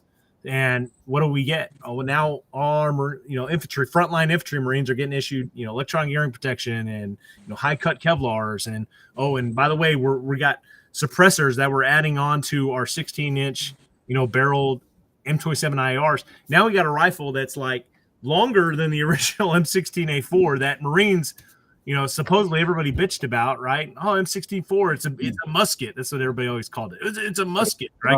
They wanted the cool short M4s that the Army had. Then we get the M4s, and then we get the M27 IRs, and now we're adding suppressors to them. Oh, and now we got LPVOs on them that don't have bullet drop compensation. They all have mil dot, so there's no automatic ranging estimation. It's all mil dot. So I don't know how you're going to do mathematical calculations while you're fire team rushing, but I digress. But anyways, what I'm saying is say this: the freaking service rifle is this freaking long now, right? It's longer than the M16A4, at least it appears. It's heavier than the M16A4 ever dreamed of being, right? And we got electronic ear pro and high cut Kevlars going against a peer threat, and we're talking about being self-sufficient on these Pacific Islands. Well, where's the resupply of batteries going to go for these fucking electronic ear pro? Because I kid you not, every time I watch live fires and stuff, like I see dudes run around without the electronic ear pro in. I see it all the time, and they just got the the regular foamies and things like that, and it's like, okay, well, when you run out of batteries, you don't have those, and then it looks like a lot of dudes either don't have them or they're not wearing them, and well, now you have a fucking Kevlar helmet that doesn't protect as much as the older stuff did. Well, and also, aren't those the hearing protection? Aren't those a part of the communications? I mean, the radio plugs into that. So if you have them up here, or if your battery goes dead, you don't got commo with the radio, right? Because you got the boom mic and all that. So if the radio's running, you still can hear the comm, but you're not hearing the outside stuff. Yeah. Okay. But here, not every the battery comes from the radio, I guess. So. Okay. Not every Marine has a radio, nor should they, right? Because I agree. Yeah. In the heat of battle, I'm not trying to offend anybody here, but I don't care to hear Lance Corporal Smuckatelli in my fighter team, right? That he sees, this going on over there, this going on. Like, no, dude, I'm talking to my squad leader. Squad leader's talking to platoon commander or platoon sergeant, right? And that information is going to be relayed down. Like he can yell to his teammate right next to him. We don't need 100 voices on the net, because then nobody's communicating, right? You got too much communication. If the squad leader is too far away from his guys to be able to verbally direct them or give hands to direct them, then he's too far away. He shouldn't have a radio to do it, which is, again, that's a whole nother topic we're getting into another video is comms. And I probably want to get you back on for that, because communications, the armed prepared citizen, is a totally different thing than communications in Marine Corps, Army, big military. It's totally different, but the rabbit hole for another day. What Assassin just pointed out there, yeah, those fit. The problem is that's not what all the cool guys and the high speed guys on YouTube are running, and it's not what, as Brent just said, is actually being issued. Right. So we got issued the ECHs. I've got one right over here, and I was told, I went to a I can't remember if it was Cornerstone or one of my PME courses several years back, that they were going to take those ECHs and cut them to become high cut Kevlars. So they're not thinking, yeah, you can say, oh yeah, they fit on an ECH. No, they're going to high cut Kevlars. They're going to helmets that are contoured to fit those. I like that protection on your ears. I do too. Well, I had just when I was in the Army, I had just a regular Kevlar because that was what we had back then. And then I'm a retired DEA agent. We had, was it RBRs, which were not quite as, they still covered your ears, but they were a light helmet, ballistic helmet. And I wore that a lot. When we did raids, I've done a lot of raids, and when a bad guy on the other end, you think it's going to shoot at you, you're going to put something on. So, but there's no other things on it. It was just a helmet. I didn't really have any problem with that. Well, so the best way I could describe this is like, if you were in the trenches in Ukraine, what kind of protection would you want? Would you want more protection, or would you want less protection? Would you want just a slim down plate carrier with a high cut Kevlar, or would you want a full upper torso flak vest with a full blown Kevlar? Right? If I'm in the trenches of Ukraine fighting that fight, like I don't want to look like I'm going on Zero Dark 30 Bin Laden raid, right? Well, shoot, if in the case of trenches over in Ukraine, dude, I would honestly rather have our older flak jackets than a plate carrier. Yeah. Because the older flak jackets, it covered everything. You had even little collars that come up around the neck. You had the shoulder pads that come out. It covered everything all the way down. A plate carrier is just that little bit right there. There's no top protection, no side protection, no nothing. Again, the flak jacket would do what you needed it to do for all that artillery and airburst, and as Cousin Dick pointed out earlier, that sort of thing. I'd rather have that in an old school Kevlar that's coming down and literally hunch your shoulders up, and your Kevlar's touching on top of the flak jacket, and you got a little turtle action going on. Yeah, I've had two vests that were issued to me from DEA that they had soft body armor under it and then plates on top of that, which would give you some protection from flak, which I don't know why they don't issue that to our military. Now it's a little bit heavier, but I mean it's not that much because the technology now is that the soft body armor is extremely light, and it's even better than some of the first generations. So I don't know, maybe it's a cost thing or something. I don't know. Well, dude's thinking about trying to keep this in the armed prepared citizen realm, like the old Interceptor vest. That gets a lot of hate. Yeah. But me, I loved it, man. I went through 2 deployments with that, and it was scalable, right? You could add the collar or remove it. You could add a dick flap or remove it. You could add a throat protector or remove it. And subsequent it fit on the shoulders really well too. Yeah, and it was slim and light, and you could throw your deuce gear over it. The reason it got so much hate is because dudes started adding, mag pouches and everything to the Molly webbing that was on it, and the flap, the way it was designed, it wasn't designed to accommodate all of that. Even though it had the Molly, it was designed to have that that outer tactical vest come over the top and wear over the top, and then that held it in place. But anyways, from an armed prepared citizen standpoint, I think that's a fantastic vest if you're sitting in the defense, right? You're defending whatever the fuck. Because I mean, it's light, it's slim. You could throw your deuce gear over it, right? If you're sitting in a defending position, I think that's a great, fantastic vest, and it had provided small arms protection, provided fragmentation protection, more so than your standard like surplus police, level 3A vests, soft vests that are out.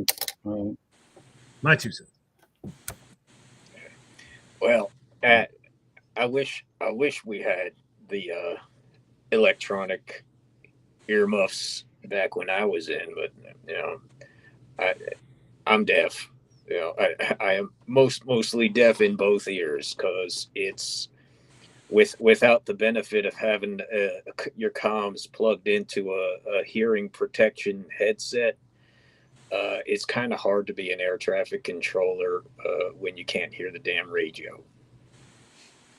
So we had them little orange earplugs that came in the little green box that you strung up on your suspenders. Hey, I've got mine. Yeah, we got one Everybody's somewhere. got them, but I could never get away with wearing them because if you don't hear the damn radio, the the the air support into the target. So Well, and again, that's, and I know we kind of got off on from the LB and the chest rig topic, but it's still gear.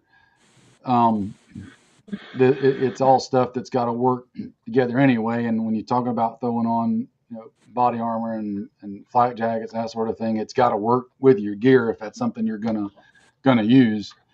Um, just one more thing on the ear pro thing, real quick. I know Shadow Lab just pointed out that yeah, there are a couple of headsets out there you can get that do fairly well with directions of noise. The problem is those aren't exactly super cheap, and there's the other little thing that nobody likes to think about of if you come down, you could probably get away with it up in states, especially in the fall and winter. But down here where I'm at, 9, 10 months out of the year, if you think you're going to go out through the actual woods and patrol or whatever, or even not in the woods, just your subdivision, you're going to walk around all day long with ear pro on your ears. I'm here to tell you, you may think you're going to do it, and you may try to do it, but it won't take long before you'll admit that that was a bad idea, because your head is going to elevate to somewhere near the temperature of the surface of the sun because of all the heat that's being held in on the sides of your head. It is going, your head's not going to like you at all for retaining that much heat. I mean, it sucks down here in the summertime trying to wear earmuffs, just doing a training class on the range. I mean, you're begging for those breaks in between drills, have the instructor giving you some instructions so you can take them things off your ears and throw them up on your head. I mean, wait, now hold up there, John. oh, You trying to tell me that latex covered foam rubber pressed against your head is a bad idea when it's 99 degrees outside? only if it makes a complete airtight seal. All right, just checking. I mean, I kid you not, I have been out before with those on and have taken it off, and as I did this, liquid comes running out of the ear. Okay, it's a thing. I'm just saying. Gunfights are gonna suck. Getting shot at's gonna suck. Shooting back's gonna suck. It's gonna be loud. But at the end of the day, I'll risk a little bit of the hearing issue to make sure I can hear the cracking and crunching and movement going on around me, and not have to pay a fortune for stuff that is going to be uncomfortable to wear, even if it does work as advertised. And Shadow Lab, I'm not picking on you. I was just using your comment as a point of reference. So I've lived in this heat my entire life, and I've never gotten used to it. It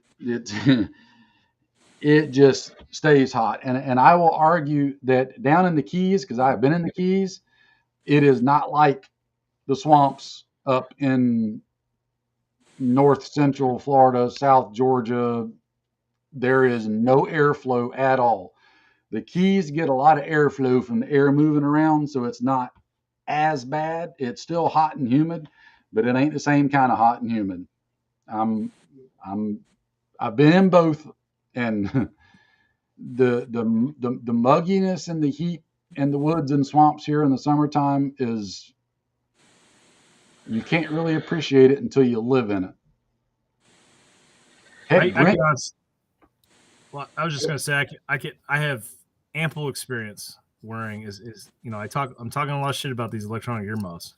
And I know they're beneficial. I have a lot, just take my word for it, guys. I have a lot of experience wearing them in conjunction with high cut Kevlars for extended periods of time. I also have a lot of experience wearing, your ECHs and your other older model Kevlars for long periods of time. And I can tell you with 100% certainty that after 8-10 hours with the high cut Kevlar with electronic ear pro on at the same time, my fucking head hurts, my ears hurt, I'm sweating like crazy, and it drives me insane. But yet I wore a Pasget helmet for over a month, damn near the whole entire time, right? I wore a Marine Corps issue ACH for extended periods of times in the field, or a Mitch or light Marine Corps lightweight Kevlars for fucking hours on end, days on end, and it just I don't know if it molded to my head or what, but they don't feel anything like what it feels like when I got this goddamn electronic ear pro on with these fucking high Kevlars and goddamn wires and all this other shit going on. It drives me insane. So I can't be the only person in the world that feels this way. Right. Well, I think that a lot of that was from the CQB world, short term, type stuff, and then it was the cool thing, and we the Army or the military adopted it, and that's what we got, and it wasn't what we needed. I don't think. I can't any one of my deployments to Iraq or Afghanistan. I can't fathom wearing that setup in those deployments. I can't. I've never worn that stuff, just because I retired before it was issued. But I'm glad I didn't. I can wear a regular Kevlar helmet all day long, but that and also, like, if you do wear glasses, after a while the where it seals around there is going to push against your head, gives you a headache. It's just because I know that regular ear protection does that. And those things are, I think, pushing in even harder than that, by the way I see them. So, yeah, I wouldn't want to do it, especially down there in swampland. Yeah. Even my Mitch that I've got, and mine's one of the ACH Mitches. I think about the longest I can tolerate having it on my head without night vision on it, just a helmet, is about 6 hours. And after that, I have got to take it off, and I can't put it back on again for at least another 8 to 10 hours. Now, I'm just speaking to me personally. Again, my neck's jacked up from some injuries and just disc degeneration. What? Oh, he's got to get another beer. Another beer, yeah. He's getting thirsty. You got to have a sip. But yeah, I just that weight on my neck. No, I'll take. Believe me when I tell you, it can hurt bad enough that you will take the bullet. Yeah. Neck pain and bad headaches is not a joke. Well, yeah, and I mean, everybody, nobody on YouTube's gonna get on here and like preach not to do to something that's unsafe, right? Because they'll catch all hell from every safety Sally, safety Nazi across the internet, right? But I'll tell you right now, if my fucking iPro is fogging up because it's cold and my body heat from wearing electronic earmuffs and Kevlar helmet and everything else is fogging up my glasses, and I'm gonna give a shit what anybody says. There ain't a freaking anti-fog anything out there, liquid substance that can keep those fucking glasses from fogging up. I've tried it all.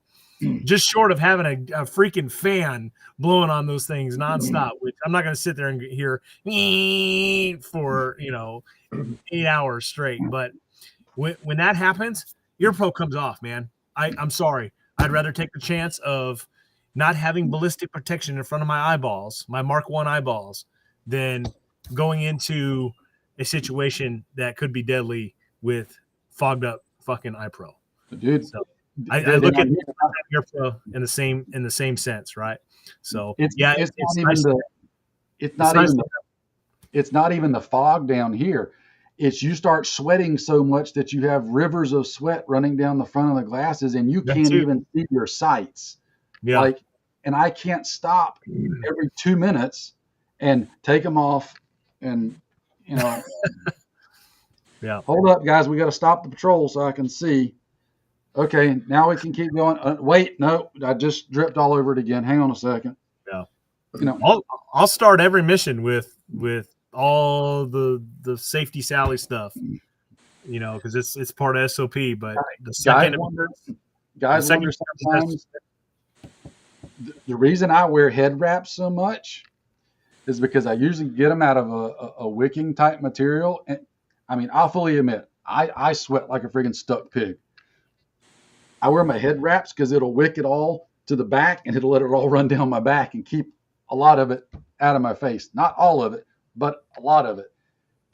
I'll even wear one under my boonie hat just to soak it up and make it move all to the back. But running down in front of my freaking face, even with the headband on, even with a boonie hat on. I've done, I mean, dude, we did a rural patrolling class at our place in July one year.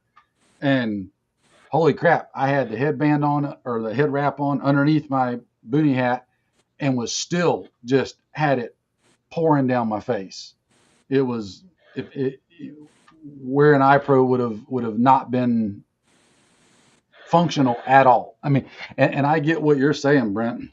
The you know, you want to be safe, but there's also a point of diminishing returns if the safety gear is jeopardizing me in other ways, then what good is it? Right. Okay, well, I'm protecting my eyes from potential objects hitting it, but I can't see anything.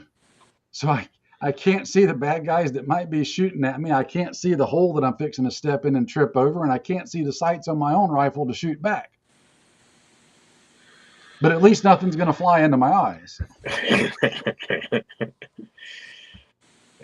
Okay. Dick, Noel, if y'all wanted to chime in before we. I ain't got much in the way of iPro input. You know, it is what it is. If I'm worried about somebody shooting me in the eyeball, a piece of plastic ain't gonna help me anyhow. I'm always wearing my iPro, just in case the sticks and rocks want to get in my eyes. I have more in my hair than my eyes, but you know, so I mean, iPro is important when you're when you're patrolling, keeping stuff out. But if they start fogging up, forget it. Can't. Yeah, I mean, you can't see. I'd rather see the stick to avoid it from getting my eye. You know what I'm saying? So yeah. I mean, it's important if you're walking through the brush and you got a rookie in front of you who's going to swish fuck you with a branch every 5 feet, but you know, it's important to protect your looking holes then, but you know, the rest of the time, you know, it depends upon the situation, right? Yeah. You know, if you're just standing around and you don't have any incoming fire or you don't expect any, having something on your face that's just going to fog up every 10 minutes, it ain't worth the hassle. Yeah. Right. I got to take them down and look through binos anyhow. Yeah, exactly. I mean, we were just talking the other day. I mean, Noel obviously wears glasses, and the ones that he's got are already dinged up and scratched up and everything else. Just which you were commenting to me how you needed to get a new pair because it was interfering with trying to see stuff. So now from shooting, the brass comes up, and I gotta get a new pair. So, but at least it didn't get in my eye. So, you know. Right. Let's see. By the way, you guys might not know this, but old young devil dog Brent used to wear glasses. And when I came home from my first deployment in Iraq, first thing I went, dude, is got LASIK eye surgery. because Yeah, when I was sitting in a fighting position, and those that haven't been to Iraq don't know this, but it gets fucking cold. it does. I've been there. Yes. Yeah. It gets fucking cold. And I remember sitting in a fighting position, and I could not put my neck gaiter up over my nose because my glasses would fog up. Well, if my glasses fog up, I can't see. If I can't see, I can't kill the enemy. Yeah. Amber alert. There it is. So Chinese missiles incoming. So we've completely gotten off the original part, but I think we covered the gear part pretty good. But so I'll answer this because in my terrain, that's literally how close you have to be to see each other, because from 4 feet away, you can't see the guy anymore. Sometimes terrain dictates that. Net throw that out there. Net covers Sometimes that. moving in the dark, you've got to be that close. You got to be hanging on to the guy in front of you to move.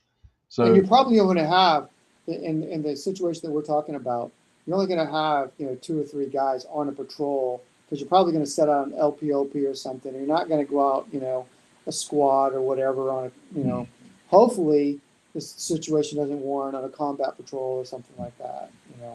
You may beef it up for multiple teams for a recon something like that, but an LPOP or something like that. You're only going to that's have a few. also why, to avoid the very situation that Cousin Dick mentioned, you make sure you train with your other guys a lot, and you know that as he goes forward and moves that limb out of the way or that vine out of the way, he's going to hold it until he knows that you've got a hold of it, and then he can let it go and move on, and it doesn't slap you in the face. Have had that happen more than once. And there, believe it or not, there are tactical situations where you want to be that close to your teammates, because the only form of communication you're going to be using is very hushed verbal communication, or communicating simply by touch or hand signals. And if it's dark outside, you got to be close enough to touch your buddy in order to get the message across. It ain't always, in the bounding overwatch or standard marching formations. There are situations that are going to dictate closer formations. That's all. Yep. So I've touched on this one before, and I think this is another one that you have to put into context. So I think having a good gas mask and appropriate filters is a smart idea. You never know when a truck driving down the road is going to have a wreck and release a freaking noxious gas in the air. When a building or something's going to catch on fire close by you, a train wreck. We've got examples of that kind of stuff happening, just here recently. The caveats is you've got to make sure you've got the right filters. You've got to know how to properly use the mask and when and how to don and doff it. And you're not going to probably do like what a lot of folks tend to think they're going to do. And Cousin Dick did a good video on this at one point. You ain't going to be toting it around on your leg bag thinking that, oh, gas, gas, gas, and do your thing. That's not likely going to happen. Now, if you think that in your environment that someone's got gas and you have to carry it, you got some serious problems. Yeah, in a great down situation, you got some serious problems. You're going to need more than just a mask. Yeah, you are. Yeah. Yes, you are. One scenario that a gas mask would be handy is, let's say there is a true viral pandemic of some kind, right? That's literally like an airborne virus. Well, let's say you got your subdivision, your property, your retreat, whatever, closed off, and everybody inside of it's good. You might want to have some of those handy for people like maybe at the gate or the entrance to the subdivision pulling security, because if strangers come walking up that could potentially be carrying said virus, you want to be able to have that. You don't want to let them get close in the first place, but still, that is a scenario where a good MBC filter and mask would come in handy. But again, these are very situational things. Now, I've got gas mask and filters. I think it's a good idea to have, but you got to make sure that you know how and when to use it. And also, for somebody like me, wherever that mask is stored at with those filters and whatnot, you better have you a good Gillette in there so that you can real quick do that. Because if you don't do that, it most likely ain't gonna work right. Mm-hmm. There's reasons why in the military and a lot of times law enforcement, guys have to be clean shaven if they're going to be in positions to potentially have to use a gas mask for real, because you've got to have a proper seal. And when you've got all that, another thing that about in using a gas mask is if it's a true, like Nolan Dick said earlier, situation where you think you've got chemical agents going to be deployed against you, realistically, unless you've got like a full mop suit, the mask alone ain't going to cut it, because all that exposed skin, it's a thing. Yeah, my 2 cents on this is I think the most realistic application for that gas mask is protection against irritants. Yeah, a foreign agency, or I'm just gonna throw a hypothetical situation, right? The one I always like to use is Chi-Com paratroopers. Okay, if they want to take you alive, they're not just gonna burn you out. They're gonna start dumping CS gas, tear gas, or something along those lines into wherever you are. Okay, and that's the only way to really get you out alive. And that gas mask is the only thing that's going to stop you from, vomiting and shitting your fucking brains out and being taken alive. So, I originally bought gas masks for the whole family. We lived in Guam on Anderson Air Force Base, and the base housing is amongst, the huge fuel tanks are right there by it. If one of those blows, the smoke plume, that's what it was for. We put that on so we could just immediately get out of the smoke plume and then take them off. But that's what I bought them for. Whether it would have worked or not, but at least you give everybody a fighting chance to get out of there. So, but nowadays, who knows, all these train derailments, all that kind of stuff with all these chemicals. If you're downwind, but someone's got to tell you that. I don't know if the government would, but so I keep them around, and I got new filters for them, so forth and so on. So yeah, you got to know that it's coming, and you also got to hope that it ain't something that can perforate through the skin, because yeah, absolutely. If it's like an actual nerve agent or something of some kind, the mask ain't doing you good. I got a lot of stuff to be ready, but I don't have M8 alarms. I'm sorry. Nice knowing you. Yeah, and all of y'all have gotten exposed to military grade CS. I don't think people truly understand the difference between military grade CS and even law enforcement and commercial grade tear gas, pepper spray, CS gas, etc. But military, at least in 91, military grade CS gas in the gas chamber that we had, that stuff, you burnt from every inch of your body. It didn't matter if it was covered by your camis or not. It went straight through your camis, and it hit the only thing that didn't burn was just this part of your face that was covered in the mask. And that was it. And then when you took that off and resealed it, well, then that was burning too. Everything was burning, and it was, that was some potent stuff. I've found agents before, and they're not pleasant, mind you, but I've never had anything do like what the CS gas we had in 91 did. Well, it's also condensed in a building too, which makes it even worse. Yeah, you go through that gas chamber training in basic, and you didn't wear them BDUs for a couple of weeks. They had to be washed at least twice. that was bad stuff. Prime example of use of like CS gas. Marines used CS in Hawaii City to get NBA and Viet Cong forces out of buildings.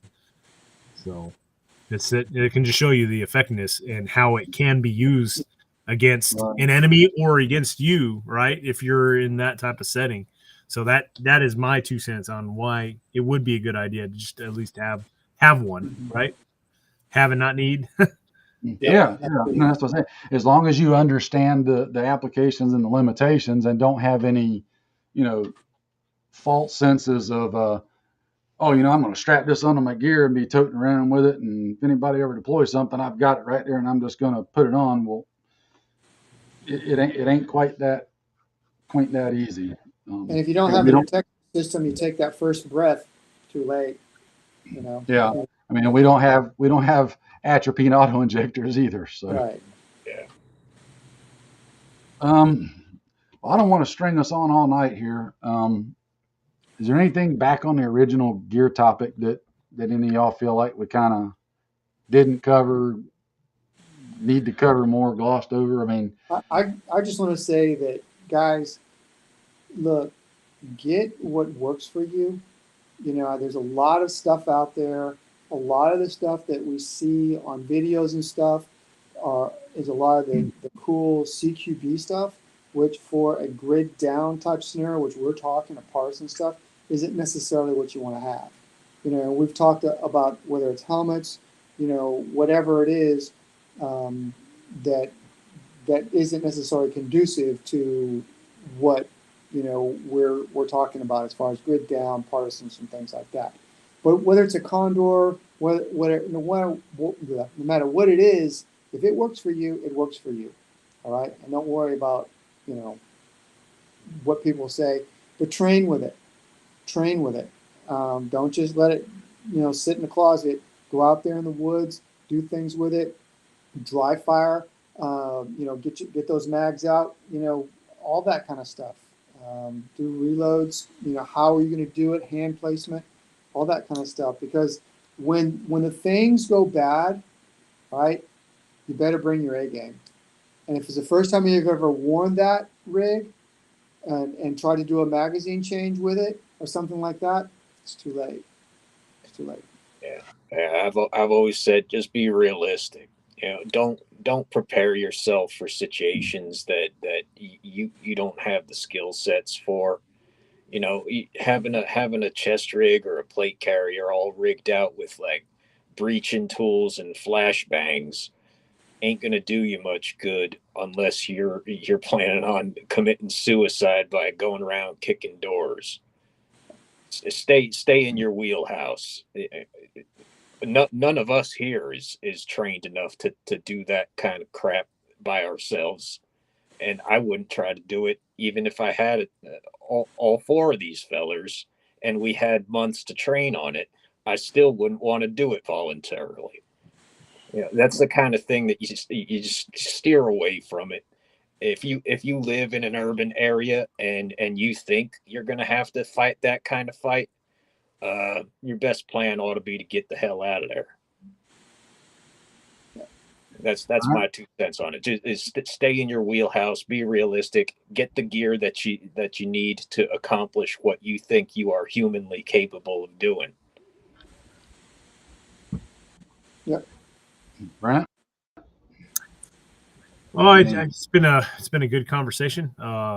Just piggybacking on what everybody else, what is the applicable situation for you, and tailor your gear for that.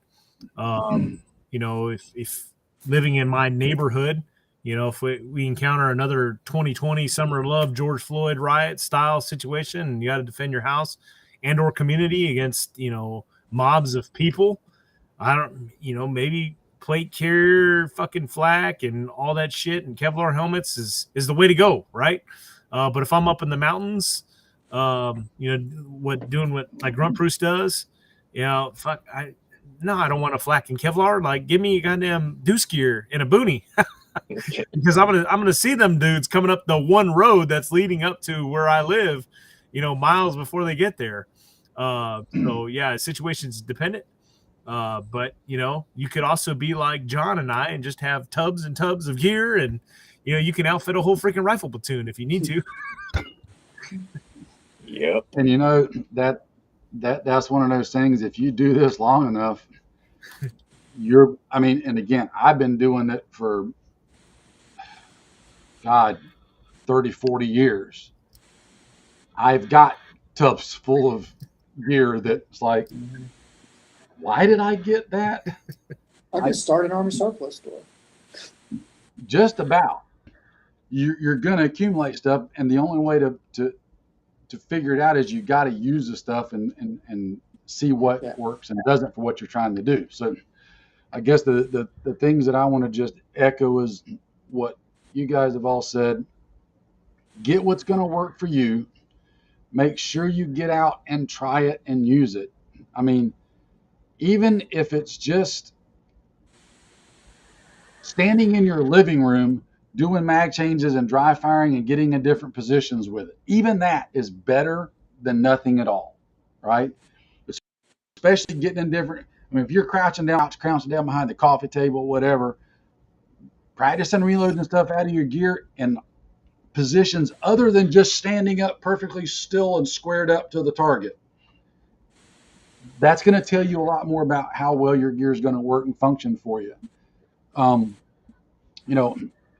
I obviously do, my fair share of gear videos. Brent's got tons of gear videos. Cousin Dick's got them. Noel's going to start doing some more with me on it. And each one of us usually has little different takes on different things. There may be things that each one of us like or dislike differently. What you should be doing is listening to what multiple folks, not just us, other people as well, are saying and doing, and then don't just carbon copy anybody. Set the stuff up that's going to work for you. And as I've preached in videos before, look at the context of what somebody is putting it out in.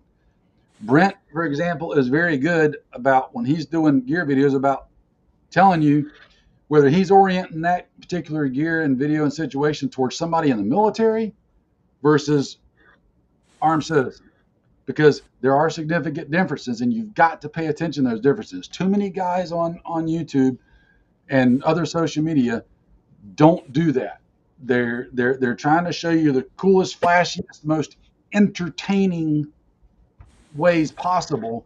That just because they're great entertainers with thousands of subscribers and maybe even the cool guy resume doesn't necessarily mean that how they're showing you or what they're showing you is directly applicable to you and how you would be operating and working as an armed prepared citizen. Just always keep that in mind and set it up and do it, like you need to for you. Get out and train with it as much as you can. Realistically, avoid CQB if at all possible. I'll end on that note. I know all these guys here. I would go out in the field with them in a heartbeat. I would do whatever I needed to in a heartbeat. I don't want to go do CQB with them.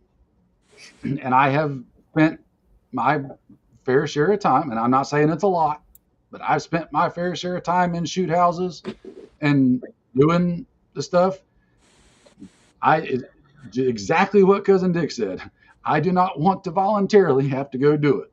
If there's any other way we can accomplish this without doing it, that's the way we're going to do it. Now, you may face a rare situation where you have to, but understand that there's a high likelihood that somebody is getting bad hurt.